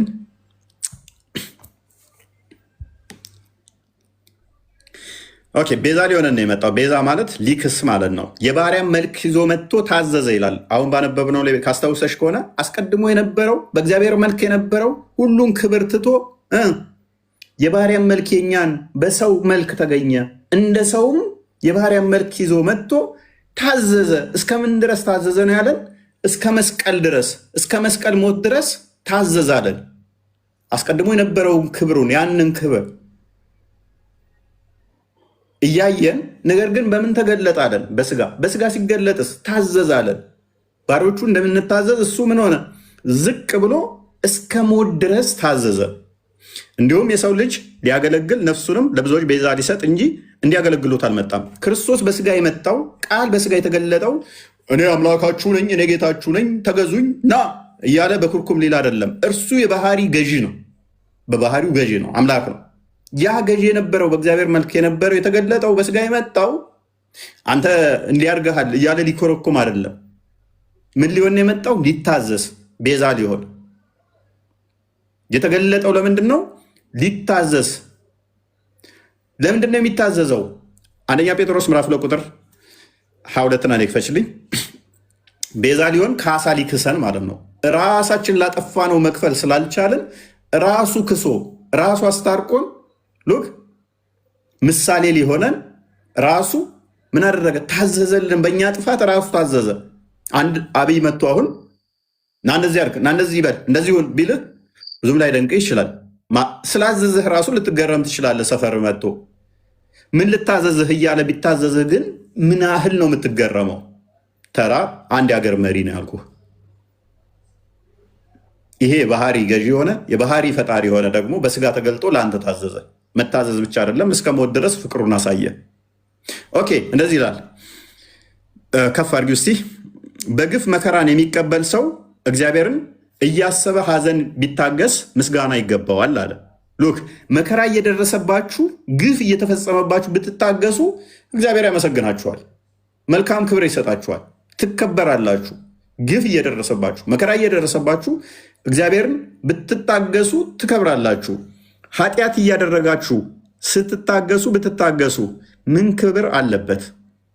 ኃጢአት እያደረግክስ ቢሆን ሰው እየገደልክ እየቀማህ ቢሆንስ ምን ታገስ ይባላል?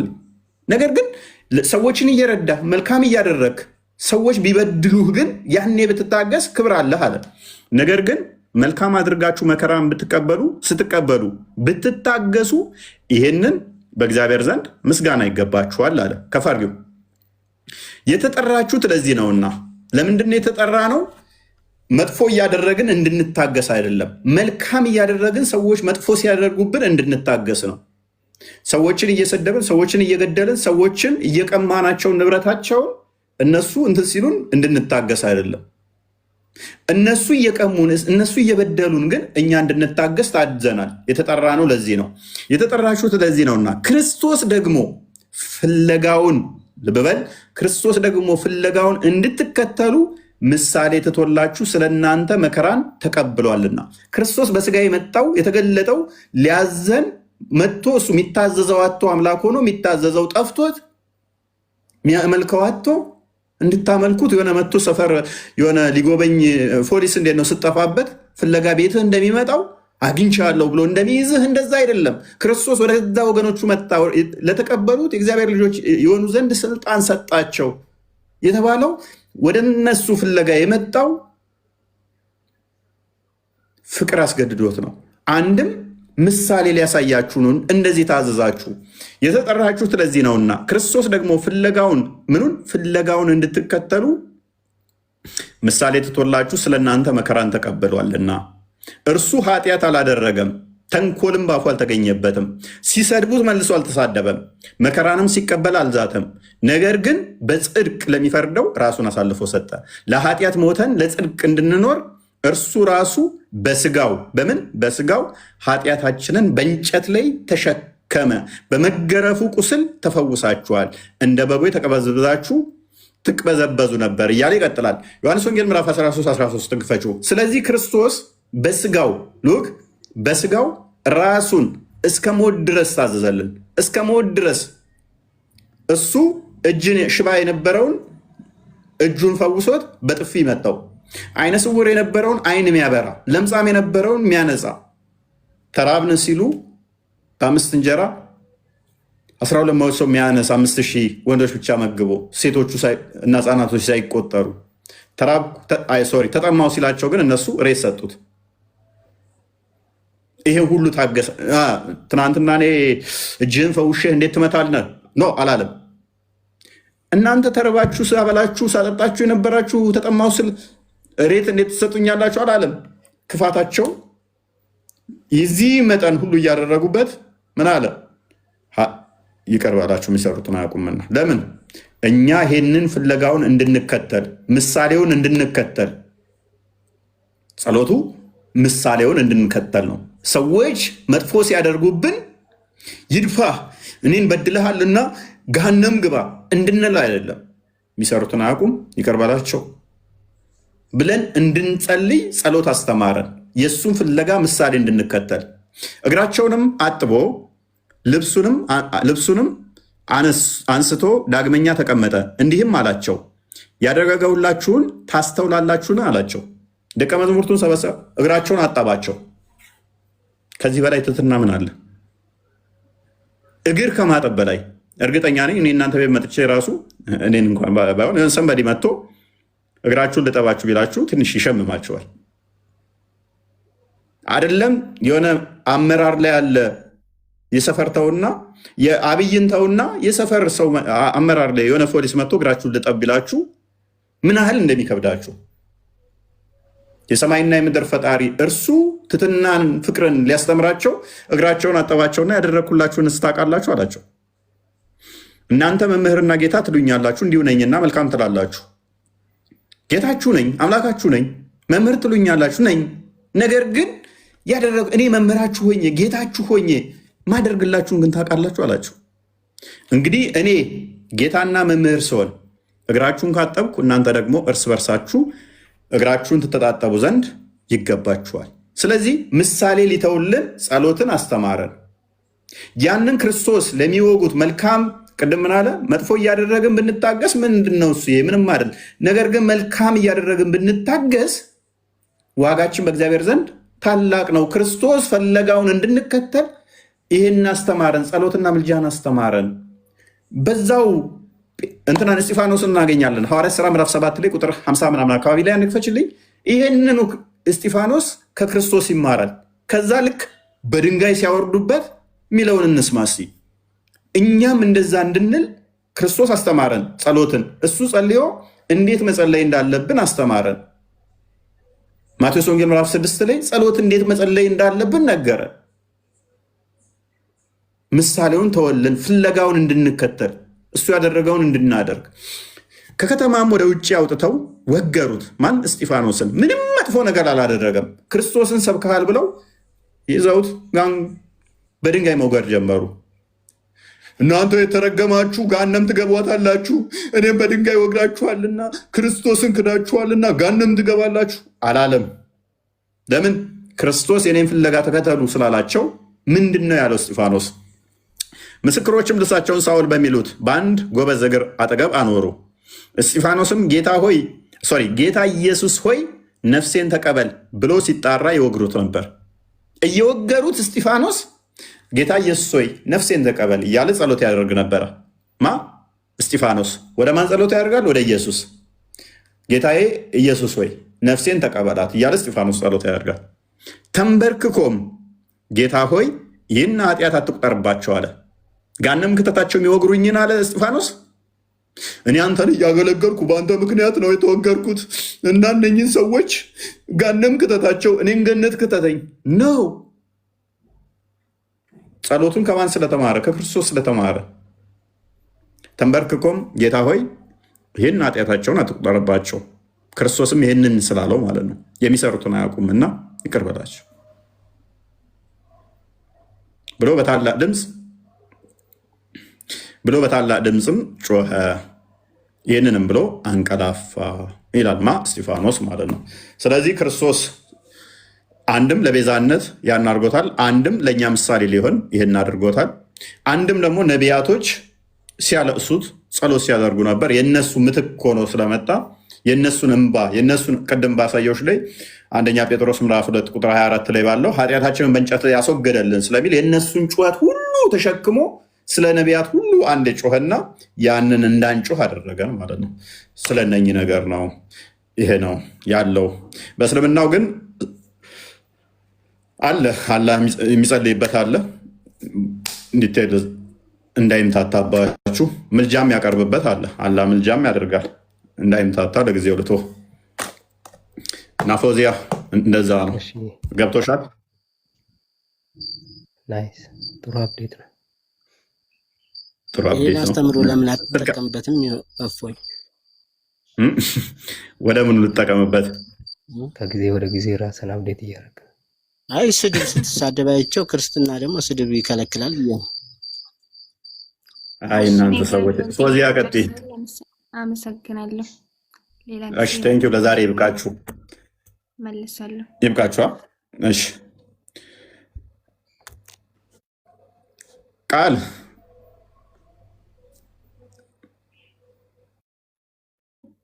ዛሬ ይብቃን አይደለ ወገኖቼ፣ ዘመዶቼ። ክርስቲያን ዛሬ ሽብርክ ካለ ከዳኝ። ክርስቲያን መብራት ምናምን ነገር ስላለችና ተሸበለለ ማለት ነው። እቺ ቤላ ታዋጣለች፣ ለወደፊት ታዋጣለች። ቤላ እንያዛት ክርስቲያን በሌለበት ከክርስቲያን ትሻላለች። አድቫንቴጅ ሰጥታለች መሰለኝ የሆነ ሰዓት ላይ እኔ ባልነበርኩበት ሰዓት ላይ ክርስቲያን አንቺ የሆነ ተነጋግራችሁ ነው መሰለኝ የገባችሁት።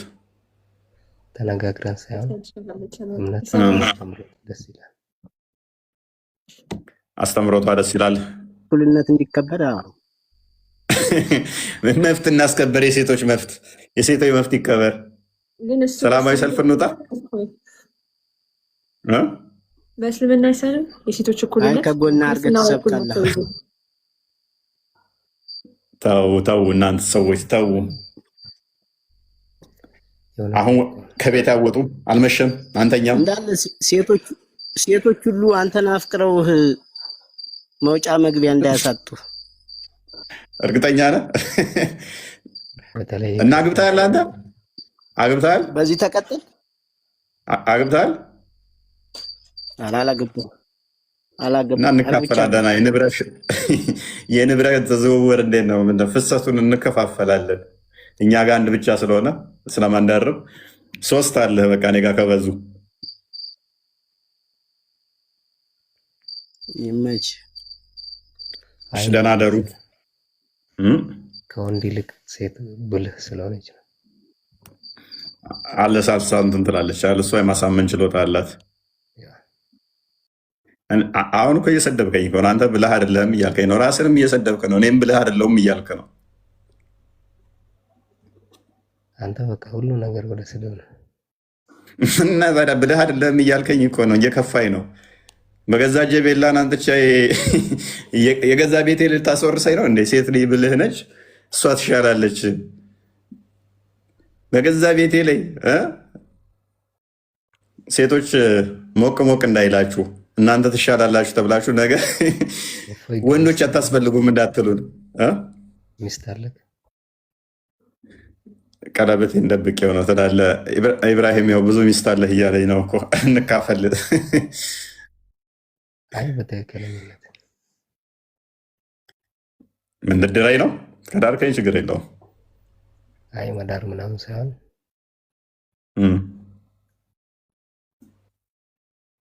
አግብተሃል ወይ? አንተ ገባ ትዘጋለህ። ይኸውልህ አግብቻለሁ ብል ገባ ትዘጋለህ። አላገባውም ብል ገባ ታበዛለህ። የትኛውን ልምረጥ? ደስ ያለን አንተ። አሁን አግብቻለሁ ብል ገባዬን ዘጋ፣ ካላገባው ማለት ነው። ከዛ ደግሞ አላገባውም ብል ደግሞ ሜቢ ያገባው ከሆንክ ወይንም ካለች ደግሞ አንተ ቀጣፊ ብላ ነገ ትሄድብኛለች። አሁን አጣብቅኝ ውስጥ ከተትከኝ። ስለዚህ ይሄ ነገር ይለፈን፣ እንደ ጆከር መጫወት ነው። ይለፈን እንዴ አደባባይ ልጁም እስከሚመጣ እስከምንወልድ ማግባታችንና ለማግባታችን እስኪታወቅ ድረስ ዝም እላለሁ የሚለውን ዝምታን እንመርጣለን። አይ ግን ጥሩ ነው እንደዚህ ራስን አብዴት ስታደርግ። ፈቀድም እንደ 4 ማግባት በነ ሰለሞን በነ ሙሴ ያ እነሱ በብሉይ ኪዳን ያደረጉትን ነው። ኦልሞስት እኛ ለምሳሌ እናንተ እንትን ታምናላችሁ፣ ነሲክና መንሱክ እንደሚነሰክ ታምናላችሁ። በዛ ሰዓት የነበረውን ሙታ ምናምን አሁን አለ ብልህ ታደርጋለህ ብለህ አሁን ትስማማለህ? አንደኛ እነኛዎቹ የሚከለክል ህግ የለም አለ። ምክንያቱም በአዲስ ኪዳን ላይ አይፈቅድም። የለም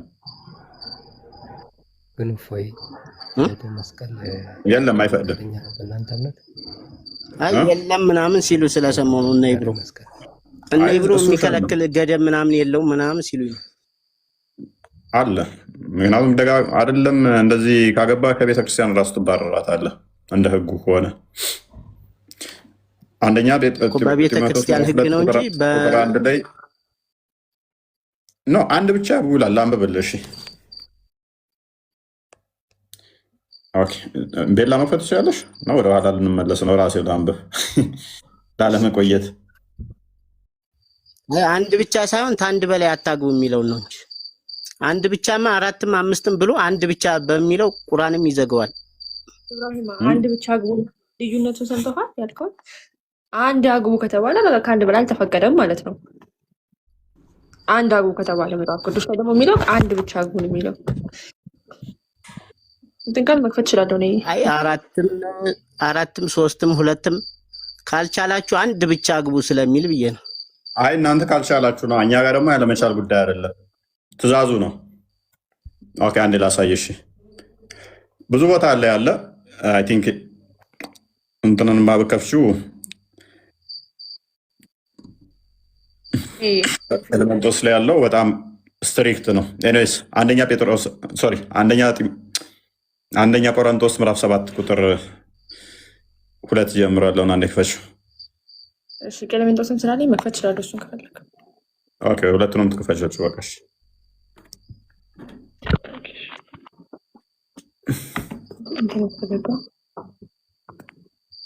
ኤሌመንቶስ ልክፈተው መጀመሪያ ወይስ ቆሮንቶስ ላይ ያለው? አይ እኛውን ክፈችው በቃ ለፊት ለነሱ። እሺ ስንት አልከኝ? 7 ኦኬ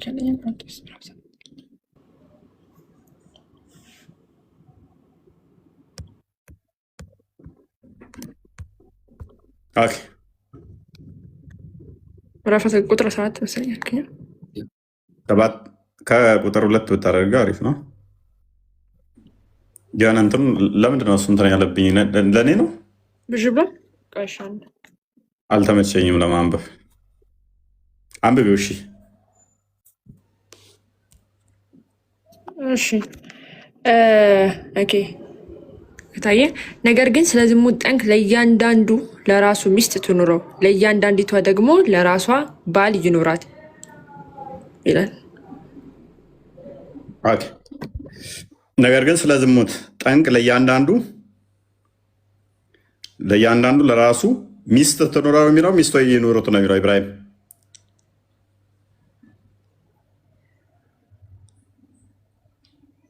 ኢብራሂም። ሚዩት ነው እያወራ ከሆነ ለእያንዳንዲት ማለት ይቻላል ነው የምልህ። ኢች ለእያንዳንድህ ለአንተም ሚስት ትኑርህ፣ ለእርሷም ደግሞ ባል ይኑራት። ባሎች ሳይሆን ሚስት ባል ነው የሚኖራት። ለእያንዳንድ ኦኬ አንድ ነው አይደለ? ለአንተ ሚስት ይኑርህ ተባለ። ለእርሷም ደግሞ ባል ይኑራት። ባሎች አይደለም ባል፣ ሚስቶች አይደለም ሚስት። ለራስህ ሚስት ይኑርህ ከተባለ እሷም ደግሞ ባል ይኑራት ከተባለ ዘጋው ማለት ነው። ትእዛዝ ነው፣ ፕሪስክሪፕሽን ነው። ስለዚህ አሁን እንቀጥል። እሺ አንደኛ ቆሮንቶስ ምዕራፍ 7 ላይ አንዴ እንትን አድርጌልኝ፣ ብዙም እየታየኝ አይደለም ለእኔ። ኦኬ ትንሽ ከፍ አድርጊ ወይን። ኦኬ ስክሪኔ በዚህ ጋር ተመቷል እንትኑ፣ ለዛ ነው። ሶሪ አንብቤው። እሺ ኦኬ ነገር ግን ስለ ዝሙት ጠንቅ ለእያንዳንዱ ለራሱ ሚስት ትኑረው፣ ለእያንዳንዲቱም ደግሞ ለራሷ ባል ይኑራት። ባል ለሚስቱ የሚገባትን ያደርግ፣ እንደዚሁም ደግሞ ሚስቲቱ ለባሏ። ያውን ትእዛዝ ነው፣ በደንብ አስተውል። ለእያንዳንዱ ሚስቶች አይደለም የተባለው፣ ሚስት ትኑረው። ለእያንዳንዲቱም ደግሞ ባሎች ሳይሆን የሚኖራት ባል። ትእዛዝ ነው ያውን። ኦኬ ባል ለሚስቱ የሚገባትን ያደርግ፣ ለሚስቶቹ አይደለም። ሚስትም ለባሏ የሚገባውን ታድርግ፣ ለባሎቹ አይደለም። ቁጥር 4 ቀጥይ። በገዛ ስጋዋ ላይ ስልጣን የላትም፣ ስልጣን ለባሏ ነው እንጂ። እንዲሁም ደግሞ ሚስት በገዛ ስጋዋ ላይ ስልጣን የላትም። ሚስቶች አይደለም የተባለው፣ ሚስት ዋን ነው፣ አንድ ነው። በገዛ ስጋዋ ላይ መፍት የላትም። መፍቱ የማን ነው? የባሏ የባሎቹ አይደለም የተባለው ብዙ ማግባት ስለማችል። ቀጥል። እንዲሁም ደግሞ ባል በገዛው ስጋው ላይ ስልጣን የለውም፣ ስልጣን ለሚስቱ ነው እንጂ ይላል። ባል ደግሞ በገዛ ስጋው ላይ ስልጣን የለውም። ስልጣኑ የሚስቶቹ ሳይሆን የሚስቱ የአንዷ። አንተ ኢብራሂም ሴቷ ከሆነች ስልጣን በአንተ ላይ ያላት ሂድና ሌላ ቦታ ዘሙትበት አትልህም። የአንተ ስጋ የአንተ ሰውነት ላይ የምትቆጣጠረው ገዢዋ እሷ ነች። ሂድና 4 5 ተኛ አትልህም፣ 2 አትልህም። ምክንያቱም ስልጣኑ በአንተ ስጋ ላይ ስልጣኑ ማን ነው? የእሷ ነው። ማዘዝ የምችለው አንተ ስጋ ላይ እሷ ነች። አንተ ደግሞ በእሷ ስጋ ላይ ማዘዝ የምችለው አንተ ነህ። ሂጅና 3 4 ጋር ተኝ አትላትም። እንቀጥል። ቁጥር 4 5 ለጸሎት ትተጉ ዘንድ ተስማምታችሁ ለጊዜው ካልሆነ በቀር እርስ በርሳችሁ አትከላከሉ። ራሳችሁን ስላለመገዛት ሰይጣን እንዳይፈትናችሁ ደግሞ አብራችሁ ሁኑ። ሁለቱ በደንብ አስተውል። አሁን ምን ሆኑ? በአንተ ላይ ስልጣኑ የሚስትህ ነው። አንተ ስጋ ላይ አንተ መፍት የለህም። በአንተ ስጋ ላይ ስልጣን ያላት እሷ ነች። አንተ ደግሞ በእሷ ስጋ ላይ የማዘዝ ስልጣኑ ያንተ ነው። ስለዚህ አንተ ላይ እሷ ስልጣን አላት፣ እሷ ላይ አንተ ስልጣን አለ። ተሳስራችኋል። አሁን ተስማምተህ ካልሆነ በስተቀር ከእሷ አልጋ መለየት አችልም። ተስማምተህ ምን ለማድረግ ነው አልጋ መለየው? ጸሎት ለመጸለይ። አልጋ ማለየ ከሆነ ከእሷ ጋር በአንተ ስጋ ላይ ስልጣን እሷ ከሆነ ያላት ሚስቶች ካልተባል እንዴት ነው ለሶስት ይላል ይህንን የምታመጣው? ይመጣዋል። ኢብራሂም አይምሮ ይፈርዳል። አይምሮ ይፈርዳል። ግን ባላል ደረሳቸውስ ነው በጦርነት ለሚያልቆች ማለት አንዳንድ ብቻ ሆኖ ሌላው ባዶ ሊቀር ነው። አልገባኝም። ምናልባት ፍላጎታቸው ከሆነ ባላል ደረሳቸው ወንዶች አናሳ ከሆኑ እሱን እንደዚህ ለሚያልቁት ወይም ዘር ለሚፈልጉት ሆልድ እናድርገው። እሱ ባላንሶ ሚስት ማትወልድ ብትወልድ ኢብራሂም እሱም እኛ ጋር እንደዛ አይነት ብሎ ነገር የለም። ማትወልድ ምናምን የሚባል ነገር የለም። በእኛ መካን ከሆነች ጸሎት ማድረግ ነው። አይ ለምሳሌ ላው ኤልዛቤትን ማስታወስ ይቻላል። ሉቃስ ወንጌል ምዕራፍ 1 ላይ ካየህ እናንተ ያያ የምትሉት ማለት ነው። ያያ አይደል? ያያ አይደል የምትሉት? ዮሐንስን ዮና ነው የምትሉት። ዮሐንስ ማለት ነው። መጥምቁ ዮሐንስን ዮናስ ነው። እሱ ዮናስ ነው። ሱራ 3:19 ላይ ያለው የዘካርያስ ልጅ ማለት ነው። የዘካርያስ ልጅ እና እናቱ መካን ነበረች። አርጅታው ነበረ። ነገር ግን ጸሎት አደረገች፣ ወለደች። ሳራ ለምሳሌ መካን ነበረች፣ አርጅታ ነበረ። እግዚአብሔር ጸሎት አደረገች፣ ጸሎቷን ሰማ። ዘፍጥረት ምዕራፍ 15 ላይ መመልከት ይችላል። እግዚአብሔር ሰጣለች። እንደዛ እያለ መቀጠል ይቻላል። ብዙ አሉ እንደ ጸሎት አድርገው ልጅ የሰጣቸው ማለት ነው። የሆነ ውስታዞች ሲያወሩ ማለት ነው በማትወልድ ሚስት ላይ የምትወልድ ሌላ ስታገባባት ማህፀን ይቀናል ምናምን የሚባል አባባል አለ አይደል? እንደ አብርሃም የማትወልደዋ ራሱ ትወልዳለች ምናምን የሚል አባባል ሲያወሩ ስለሰሙ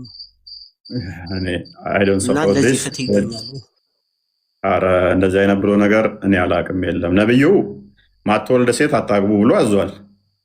ሸሪያውም አይፈቅደውም። የምትወልድ ሴትን ነው እንድታገቡ የሚፈቅደው። ከማትወልድ ሴት ምንጣፍ ይሻላል የሚለውን ታውቀዋለህ አይደል? አዲሱ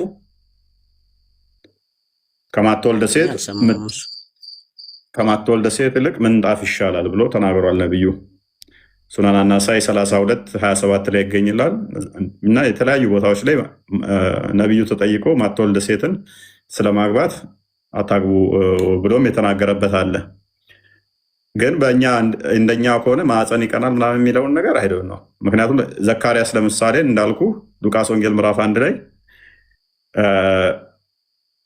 ጸሎት አደረጉ። በስተርጅና ላይ ወለደች። የአብርሃምን ብቻ ለምን ትጠቅሳለህ? አብርሃም ማዕፀኑ ቀርንቶ ሳይሆን አብርሃም እኮ አላስችል ብሎት ነው። ሳራ ሂድና ሳራ ነች የጎተጎተችው። ውለድ አረጀን በቃ ምናምን ነገር ብላ ሳራ ከአጋር ጋር እንዲተኛ ያደረገችው እንጂ ተስፋውን መጠበቅ ነበረበት። እግዚአብሔር ባርካለሁ ብሎ ዘፍጥረት ምዕራፍ 12 ላይ ቁጥር 3 ላይ ነግሮታል።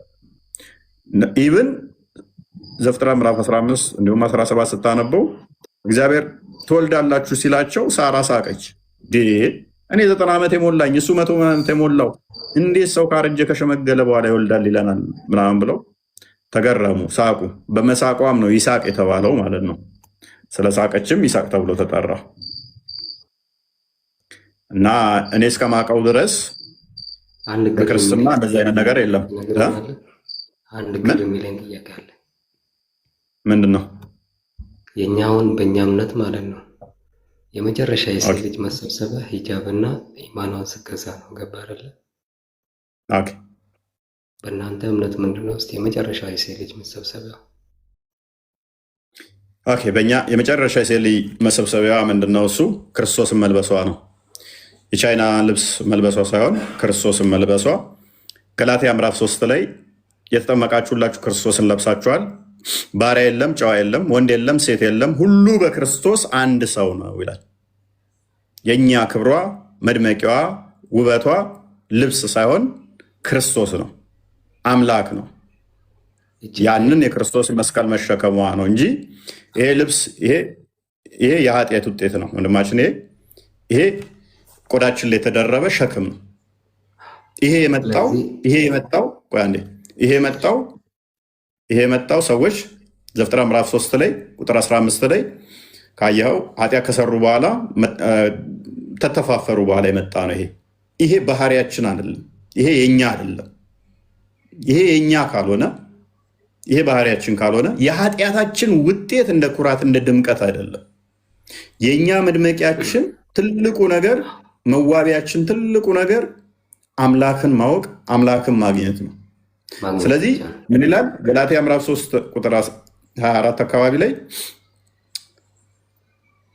ክርስቶስን የለበሱ ሁሉ ወንድም ሆነ ሴትም የለ ባሪያም የለ ንጉስ የለም። አንዴ ክፈችው ቃል በቃል ቀደም ብዬው ነበር፣ አሁን ረሳሁት። ምክንያቱም መድመቂያ ስንል አንዱ ከአንዱ የሚበላለጥበት የለም። በቃ ክርስቶስን ሶሪ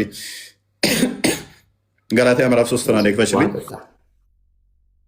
እና ምንም ከላይ የምደምቅበት እንትን የሚባልበት የለም። ስለዚህ ክርስቶስን ባለበሱት በዚህ እንትን ይሆናል። ይሄ አንተ ጋም አለ በቀራ ላይ ሱረቱ በቀራ ያዘው። ሱረቱ በቀራ ቁጥር 34 እስከ 38 ሱረቱ ሂጅር ወይም ደግሞ 15ኛው ሱራ የኢብሊስ አወጣጥ ሱራ 20 ላይም ከቁጥር 115 እስከ 125 ይሄ ታሪኩ ተዘርዝሯል። ኦኬ ከገነት እንዴት እንደወጡ እንዴት እንደተፋፈሩ ቅጠል እንዴት እንደደረቡ ማለት ነው። እኛ ጋር ደግሞ ዘፍጥረት ምዕራፍ 3 ላይ ያለልህ ኦኬ አይታየኝም። አንዴ ከፍ አድርጊው ቁጥር 24 አካባቢ። ስለዚህ አሁን ማለት ነው ማንኛውም እኮ ላሳይ ነው። ቆይ አንዴ አውሾይ እምነት ይላል። ኦኬ አንዴ እሺ። እንደዚህም በእምነት እንድንጸድቅ ሕግ ወደ እምነት ክርስቶስ የሚያመጣ ሞግዚታችን ሆኗል። እምነት ግን መጥቷልና ከእንግዲህ ወዲህ ከሞግዚት በታች አይደለንም። አሁን ከሕግም በላይ ነን። እኛ በጸጋው ከብረናል። በጸጋው የከበርነው ደግሞ ሴት ወንድ ተብሎ ተለይቶ ሳይሆን ሁላችን ነን። የሕግ ባሪያ አይደለንም። እንዲህ አድርግ፣ እንዲህ ልበስ፣ እንደዚህ ውጣ፣ እንደዛ በሚለው ብቻ አይደለም እንትን የምንለው። ከፍ ብለናል። አሁን ጸጋው በራሱ ከፍ አድርጎናል ማለት ነው። ኦኬ ያ ሕግ የነበረው በዛ እንደዚሁን እንደዚህ አድርግ እንደዚህ ምናምን ከሚለው አሁን ከፍ ብለናል። ተግባር ነው ወጥተናል። ኦራይት እምነት ከፍ አድርጊው እስቲ። እምነት ግን መጥቷልና ከእንግዲህ ወዲህ ከሞግዚት በታች አይደለንም። በእምነት በኩል ሁላችን በክርስቶስ ኢየሱስ የእግዚአብሔር ልጆች ናችሁና። ስለዚህ በክርስቶስ ምንድነው? አሁን የእግዚአብሔር ልጆች ነን። ይሄ የመጣው ለባሪያ በመታዘዝ ለሴጣን በመታዘዝ ነው እንጂ ለእግዚአብሔር በመታዘዝ አይደለም። እዛ ዘፍጥረት ላይ እንዳበሉ የተባሉትን የእግዚአብሔርን ቃል ከመስማት ይልቅ ብሉ የሚለውን የሴጣንን ቃል ሰምተው ነው ይህን መደረት የጀመሩት። የእግዚአብሔርን ቃል ምሰማ ከሆነ ይሄ ራሱ ያስፈልገም ነበረ። የእግዚአብሔርን ቃል ባለመስማታቸው ነው ይሄ ድርቶ ራሱ በኃጢአት ውጤት የመጣብን። ኦኬ ከክርስቶስ ጋር አንድ ትሆኑ ዘንድ የተጠመቃችሁ ሁሉ ክርስቶስን ለብሳችኋል። የእኛ ድምቀታችን ልብሳችን ማነው? ክርስቶስ ነው። አይሁዳዊ ወይንም የግሪክ ሰው የለም። ባሪያ ወይንም ጨዋ የለም። ወንድ ወይንም ሴት የለም። ሁሉ በክርስቶስ አንድ ሰው ናችሁና። ስለዚህ ክርስቶስን አምኖ የተጠመቀ የለበሰ ከብሯል። አሁን ኦኬ እንደዚህ ከለበሽ ከከሌ ከሌ ትበልጫለሽ ምናምን የሚባል ነገር የለም። ሁሉ ሰው ከብሯል፣ ከብረናል። ክርስቶስ አክብሮናል። ስለዚህ ትልቁ አክብሮ ምንድን ነው? እሱ ለሴት ልጅ ያልከን፣ ለሴት ልጅ ትልቁ ክብሯ ክርስቶስን ማግኘቷ ነው፣ ልብሱ አይደለም። ከትንሣኤ በኋላ ስንነሳ ይሄ ልብሳችን አብሮ አይነሳም፣ ራቁታችንን ነው የምንነሳው። ትልቅ ክብር ይሄ ቢሆን ኖሮ ስንነሳ በትንሣኤ ቀን ይህንን መልበስ ነበረብን። ራቁታችንን ነው የምንነሳው፣ ራቁታችንን ነው ለፍርድ የምንቀርበው፣ ራቁታችንን። እናንተም ታውቁታላችሁ ብዬ አስባለሁ። 30 ክንድ ረዝማችሁ ራቁታችሁን ሆናችሁ ነው የምትነሱት ስለሚል ማለት ነው። ነገር ግን ለሰዎች መሰናክልም ላለመሆን ሴትም ወንድም በአግባቡ መሸለም አለባቸው፣ መልበስ አለባቸው። አዎ መልበስ አለባቸው፣ በአግባብ መልበስ አለባቸው። እሱ በአግባብ መልበስ እንደ አየሩ ሁኔታ። ምክንያቱም ከዛ በኋላ ምን ስለሚመጣ ለሰዎች እንቅፋት እንዳትሆን፣ ኃጢአት ምክንያት እንዳትሆን መልበስ ጤናማ ነው። እናንተ ጋር ግን ትልቅ ክብር ያልከው ቅሬታ አለኝ። ምክንያቱም አልዓዛር ሱራ 33 ማለት ነው ቁጥር 59 ላይ ነው ሂጃብ የወረደው። ሂጃብ የወረደበትን ምክንያት ታሪኩን ካወቅ ከክብር አንጻር አይደለም። መንገድ ላይ እነ ዑመር ቁጭ ብለው ሴቶችም ሞለስት ያደርጉ ነበረ። ከዛ ሳውዳ ማታ ማታ ላይ ወደ መዲና ከሄደች በኋላ የተፈጥሮ ግዴታ ለመወጣት ስትሄድ ደጋግሞ ያያት ነበር፣ በጣም ግዙፍና ረጅም ስለሆነች እና ደጋግሞ በመያት ሰዓት ለነብዩ እየመጣ እባክህ እነኚህ ሴቶች ይሸፈኑ፣ ተሸፈኝ በላት ሚስትህን እያለው መሐመድን ደጋግሞ ይለው ነበረ። ሳውዳንም የፈለገ ልትደበቂ ብትሞክሪም አይሻለሁ ይላታል። ስለዚህ ሞለስት ያደርጉ ነበረ። ሞለስት የሚያደርጉት እነማን ናቸው? ሳባዎቹ ናቸው፣ እነ ዑመር። ሳባዎቹ ሞለስት ማለት ሴቶችን እንትን ማድረግ ማለት ነው፣ መጎንተል ምን ማለት ማለት ነው መንገድ ላይ። ነገር ግን የነቢዩ ሚስቶች ላለመጎንተል ይሸፈኑ እያሉ እንትን ይሉት ነበር ማለት ነው። ከዛ መገለጥ መጣለት። በሶስት ነገር ከአላህ ጋር ተስማምቻለሁ። አንደኛው ሂጃብ እኔ እንዳልኩት አወረደ አላህ ብሎ ይናገራል ማለት ነው። ዑመርም ሴቶች በስራ መሸለም አለባቸው፣ ወንዶችም በስራ መሸለም መልበስ አለባቸው። ትልቅ ነገር ተብሎ ግን ዲስ ማሽን የሚሰጠው ነገር አለ፣ የኃጢአት ውጤት ስለሆነ እሱ ራሱ ማለት ነው። መልበሱ ጤናማ ነው። የአየር ሁኔታውን ባማከለ ሎክ የአየር ሁኔታውን ባማከለ የግዴታ መታፈን የለባትም። ይመቸኛል ካለች ሂጃብ መልበስ መፍቷ ነው። ክርስቲያን ሆና መፍቷ ነው። ግን አየር ሁኔታውን ባማከለ ሰላሟን በማይረብሽ ሌሎቹንም ደግሞ በማይረብሽ ሁኔታ ጤናማ ልብስ መልበስ ጤናማ ነው። ዛሴት እሺ፣ ጥሩ በቃ እኔም እንቅልፌ እየመጣ ስለሆነ አንድ የመጨረሻ ጥያቄ ልጠይቅ። በቃ 7 ሰዓት ነገ 7 ሰዓት በቃን እያሉ ነው ኮመንት። ምን የራሴ ወገቤን አመመኛውን ተንቀጠቀጥኩ። ደህና አደር። እንደዛ ከሆነ ችግር የለም። አላ ሂዳያ ይስጥህ። ተው እኔ ነኝ የምሰጣቸው። አስተምሬ ጭራሽ አላ ሂዳያ ይስጥህ ትለኛለህ እንዴ? ነውር ነው ይሄ። ደህና አደሩ። ቃል ታሰማለን። እፎይ ደህና አደር። ሁላችሁም ደህና አደሩ። እሺ ቻው። አይ ደህና አደር። እሺ